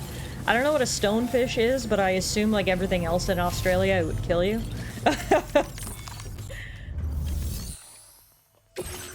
Alright, I've got the stolen record collection and some audio samples for you, sir.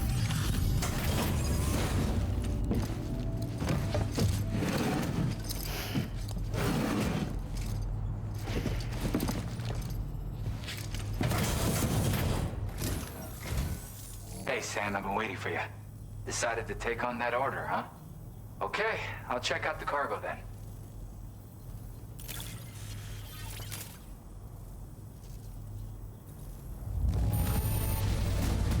This is great! A flawless delivery. Wow, thank you. I tried my best. And we got new music data as a reward. Where the hell did you find this? You are the best. Wow, thank you. My goodness, I'm blushing.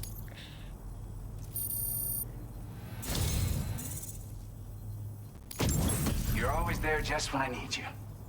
Allow me to express my gratitude with this data. Allow me to express my gratitude by giving you a shotgun. It's a lightweight shotgun, actually. It's a variant of the MP shell shotgun, capable of being stored as an S-sized piece of cargo. Also got more music. What the heck is that cover art? It's like tentacles. I don't know how I feel about that, but anyway, thank you. A stonefish has got a spine on its back and their venom is super dangerous. Yeah, sounds like classic Australia. There's a guy who was redoing that pain index intentionally getting stung and bitten by stuff. It showed some of the venom out of a stonefish and that shit is neon blue? What? Yeah, you know it's some rough shit then. Materials. If it is neon in color, it is bad. Dang. Nice, we get to level 32 in servicemanship. Bringing us to level 86 overall. We've now delivered over 647 kilograms of cargo in 57 different pieces. We've traveled over 43 kilometers making those deliveries. You are incredible. And with talents like those, you might even catch their eye. The Tar Lake twins, that is. I went and shared another music sample with you, by the way. If you can, I would love it if you had a listen.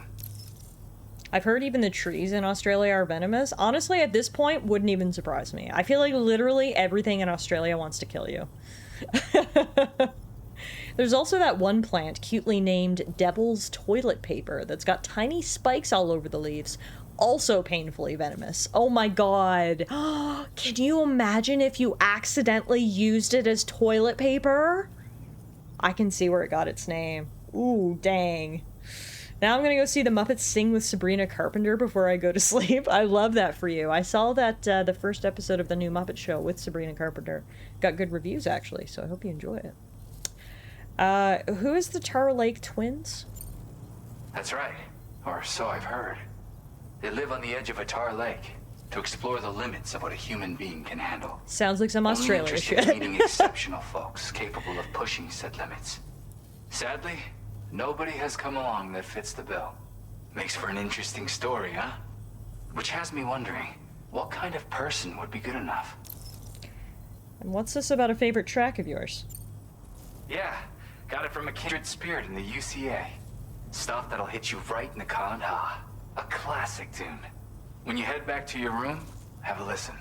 For real, you'll be hooked. Well, dang. That's high praise. Alright, bye then.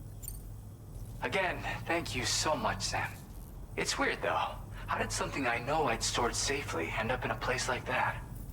Anyway, you might want to keep an eye on your own stuff. Take care, and please come back soon. See ya. Order completed. Well done. Okay, so our next objective is one that Tarman sort of hinted at is going to be a boss fight. Yeah, you can see it's listed as an elimination. The communications disruptor has been destroyed, however tar is erupting from the ground near West Fort Knott, and a group of warriors clad in red have been spotted nearby along with a giant black shadow. Eliminate the cause of the tar eruptions and connect the city to the network. Okay, so the city we see in the distance is West Fort Knott, which we've heard is like the main city in Western Australia, so that makes sense.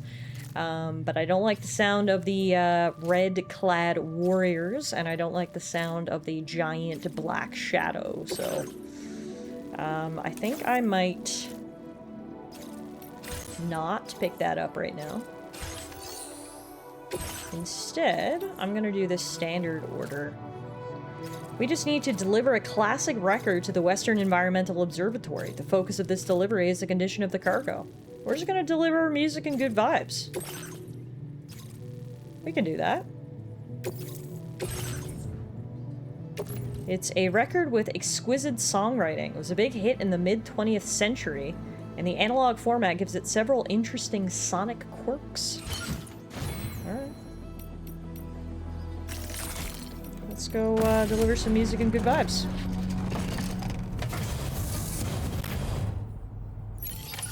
Order accepted. Thank you. Just gotta drive this real carefully, that's all. Luckily, 75% of the journey will be on the smooth highway roads. The part we've just gotta be careful with is going down this steep hill. Oh, I got a text from Gen. I can't believe who the thief was. Take a look at this. See these weird mouse-like creatures hauling that container? They snuck into my shelter and helped themselves to my stuff. Turns out it wasn't a human that had been stealing from me after all. I don't really know what's going on here, but be careful, alright? Do you think this might be a result of anomalies in the local environment? I've heard of mule syndrome causing people to steal cargo, but I didn't know it could affect animals. I don't know what's causing it, but those little buggers aren't getting into my shelter, I can tell you that much. We need to be careful, that's for sure. Those things are dangerous. Definitely best to keep your distance. There we go. We have seen those little black critters. I mentioned that they looked adorable, but I'm sure that they're dangerous, and well, I don't know if that message went so far as to confirm that they're dangerous, but they're certainly a little mischievous.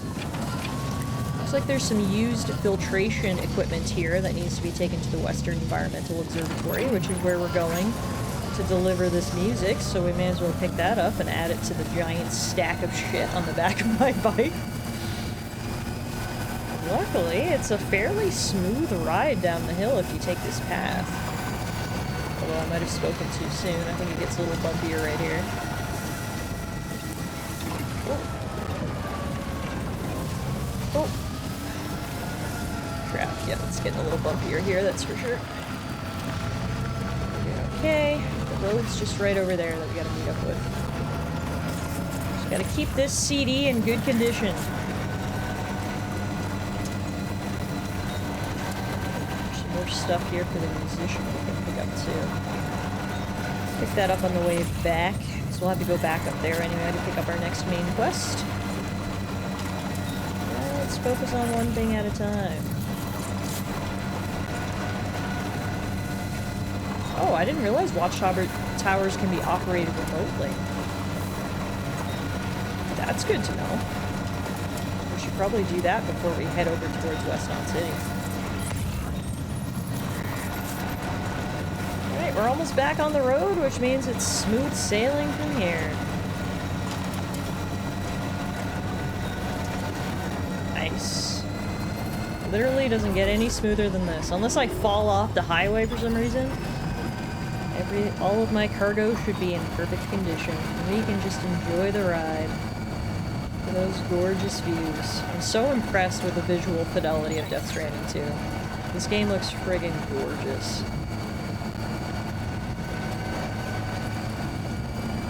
And I'm just playing on a base PS5, so I can only imagine on PS5 Pro it looks even better.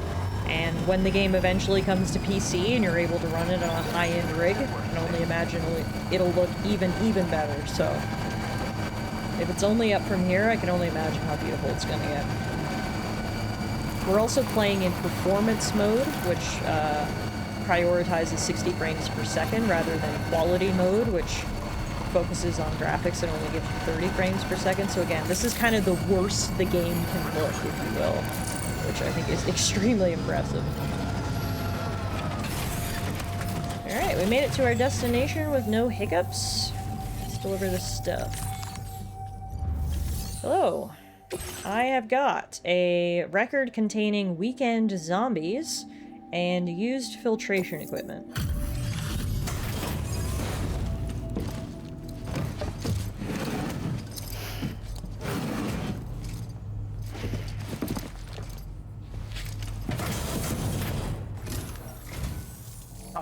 You. Always looking out for us.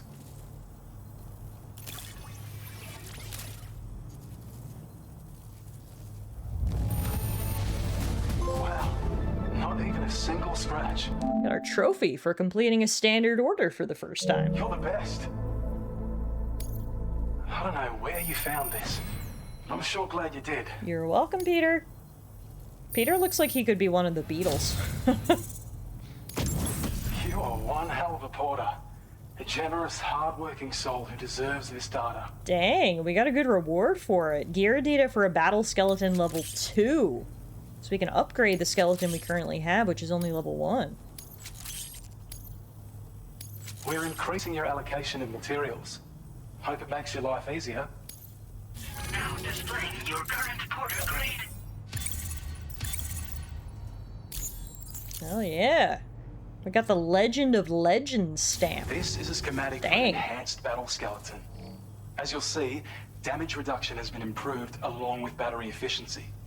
And when you carry it as cargo, it even occupies less space than before. Its increased power output also allows you to shift loads with greater ease than ever. With all those benefits, you're bound to be a fan. Our research into other technologies continues. With your help, we can accomplish even more. Take care of yourself. You too, Peter. Alright, I'm gonna make myself one of those new battle skeletons for sure.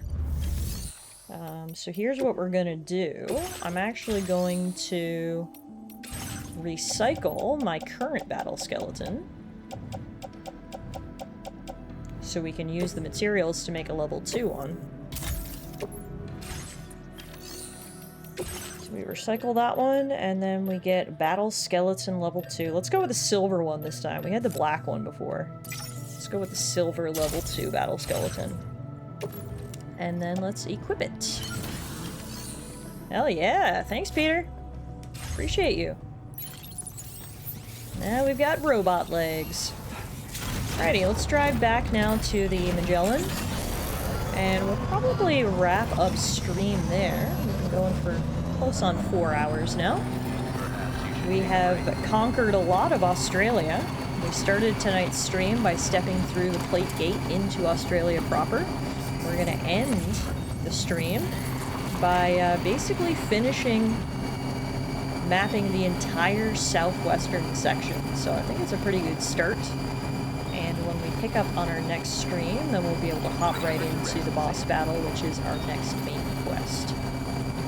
Speaking of next stream, we will be live again on Saturday, everybody. So if you enjoyed what you saw today, you're looking for some Saturday plans, I'll be back on Saturday playing more Death Stranding 2, and I hope to see you guys there. In the meantime, if you are looking to get caught up on the story so far of Death Stranding 2, which I totally recommend because Sunday's stream in particular was extremely dramatic and emotionally intense, so do prepare yourself. But both of the stream VODs are uploaded on YouTube, so you can go watch them over there if you do want to catch up on the story so far before our next stream on Saturday. Before we do any of that, we're going to head back to the Magellan. If there's anything we can pick up en route, let's bring back up, we will, so I'll just keep scanning as we go and see if there's any stuff lying around that we can grab.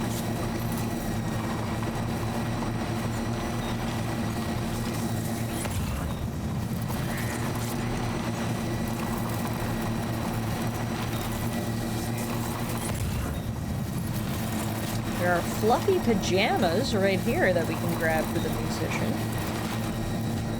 It would be a crime not to grab those, right? I will go out of my way to get you fluffy pajamas, sir. All the way into this little dead end. Alright, fluffy pajamas. Which somehow weigh 3 kilograms? I don't know what these fluffy pajamas are made out of. But anyway. The world's heaviest pajamas are now on board.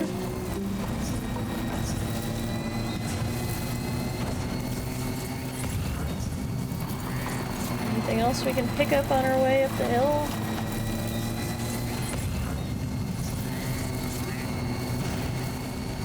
Might just be the pajamas. I don't see anything else. They make weighted blankets. Maybe they make jammies like that too. That's a great point. Weighted, fluffy pajamas. Yeah. Maybe that's it.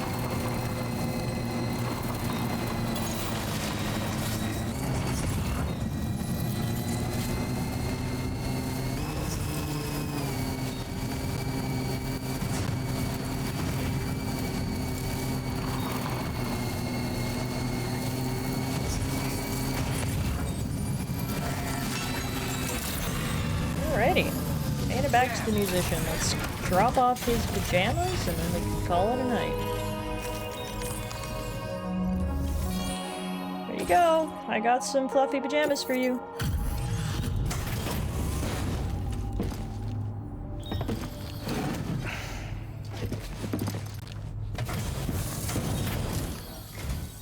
Well, we meet again. Just bringing up the orders.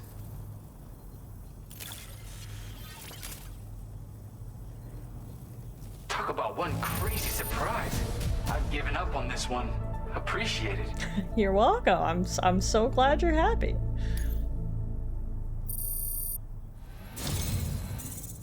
Nice, that gets us to 3 stars. It's just inspiring. So I want to give you this data. Hopefully, it'll make your life a bit easier. The level 2 shotgun. Alright. We're upgrading all our stuff today. We also got some new music. Kaiju? Alright, that looks badass. We'll have to listen to that in our private room next time we take a break. Our firmware and bandwidth also Do you have upgrade. enough materials? Why don't I increase the amount you withdraw from here? Thank you, Gen. Now displaying your current porter grade. I'm literally wrapping up right now.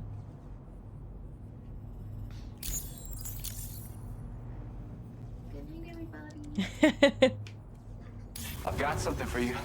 It's a new version of the shotgun. Not sure if you heard the quiet This good model night comes everybody with from an Atlanta. MP shell grenade launcher. Shotguns can be devastating at close range, but they're not really suited to long-range combat. However, the grenade launcher more than makes up for these range issues. This data Oh, was the sent level to me 2 in the shotgun chiral has an network. attached grenade people launcher? impressed with all Yeah, your new hard work. boomstick. Okay. So, you might say it's the result of We'll your take ongoing that. efforts to connect everybody. Now, while I got you here, let me share another song. I've got a feeling you'll vibe with Is this Gen one. just forcing me to take back his and check it mixtape out. every time I'm here? I really hope to see you again. I have no choice in Later, the man. matter. I must listen to Gen's new Fire mixtape. Well done. Alright, there you are, folks. As I mentioned, our initial foray into Australia was very productive tonight. You can see on the map, we've uncovered essentially the entire southwestern corner of the country, and our next stop is going to be the major city of the area, West Knot City. But for tonight, we're going to call it a night right here. Thank you all so much for hanging out with me. Thank you for joining me on my journey through Australia. I hope you guys enjoyed what you saw, and hopefully I will see you guys back here on Saturday for our next Death Stranding 2 stream. As I mentioned, if you do want to get caught up on the journey so far, head on over to the YouTube channel. I do upload all the VODs over there, so you can be up to date on the Death Stranding 2 playthrough at any time. Episode 2 in particular, again, was a very dramatic one. If you guys didn't see what happened in stream number 2, I would definitely recommend it, although be prepared for emotional devastation. So that's it for me, everybody. Have a great rest of your night. Have a great rest of your week. Take care of yourselves, and I will see you guys on Saturday.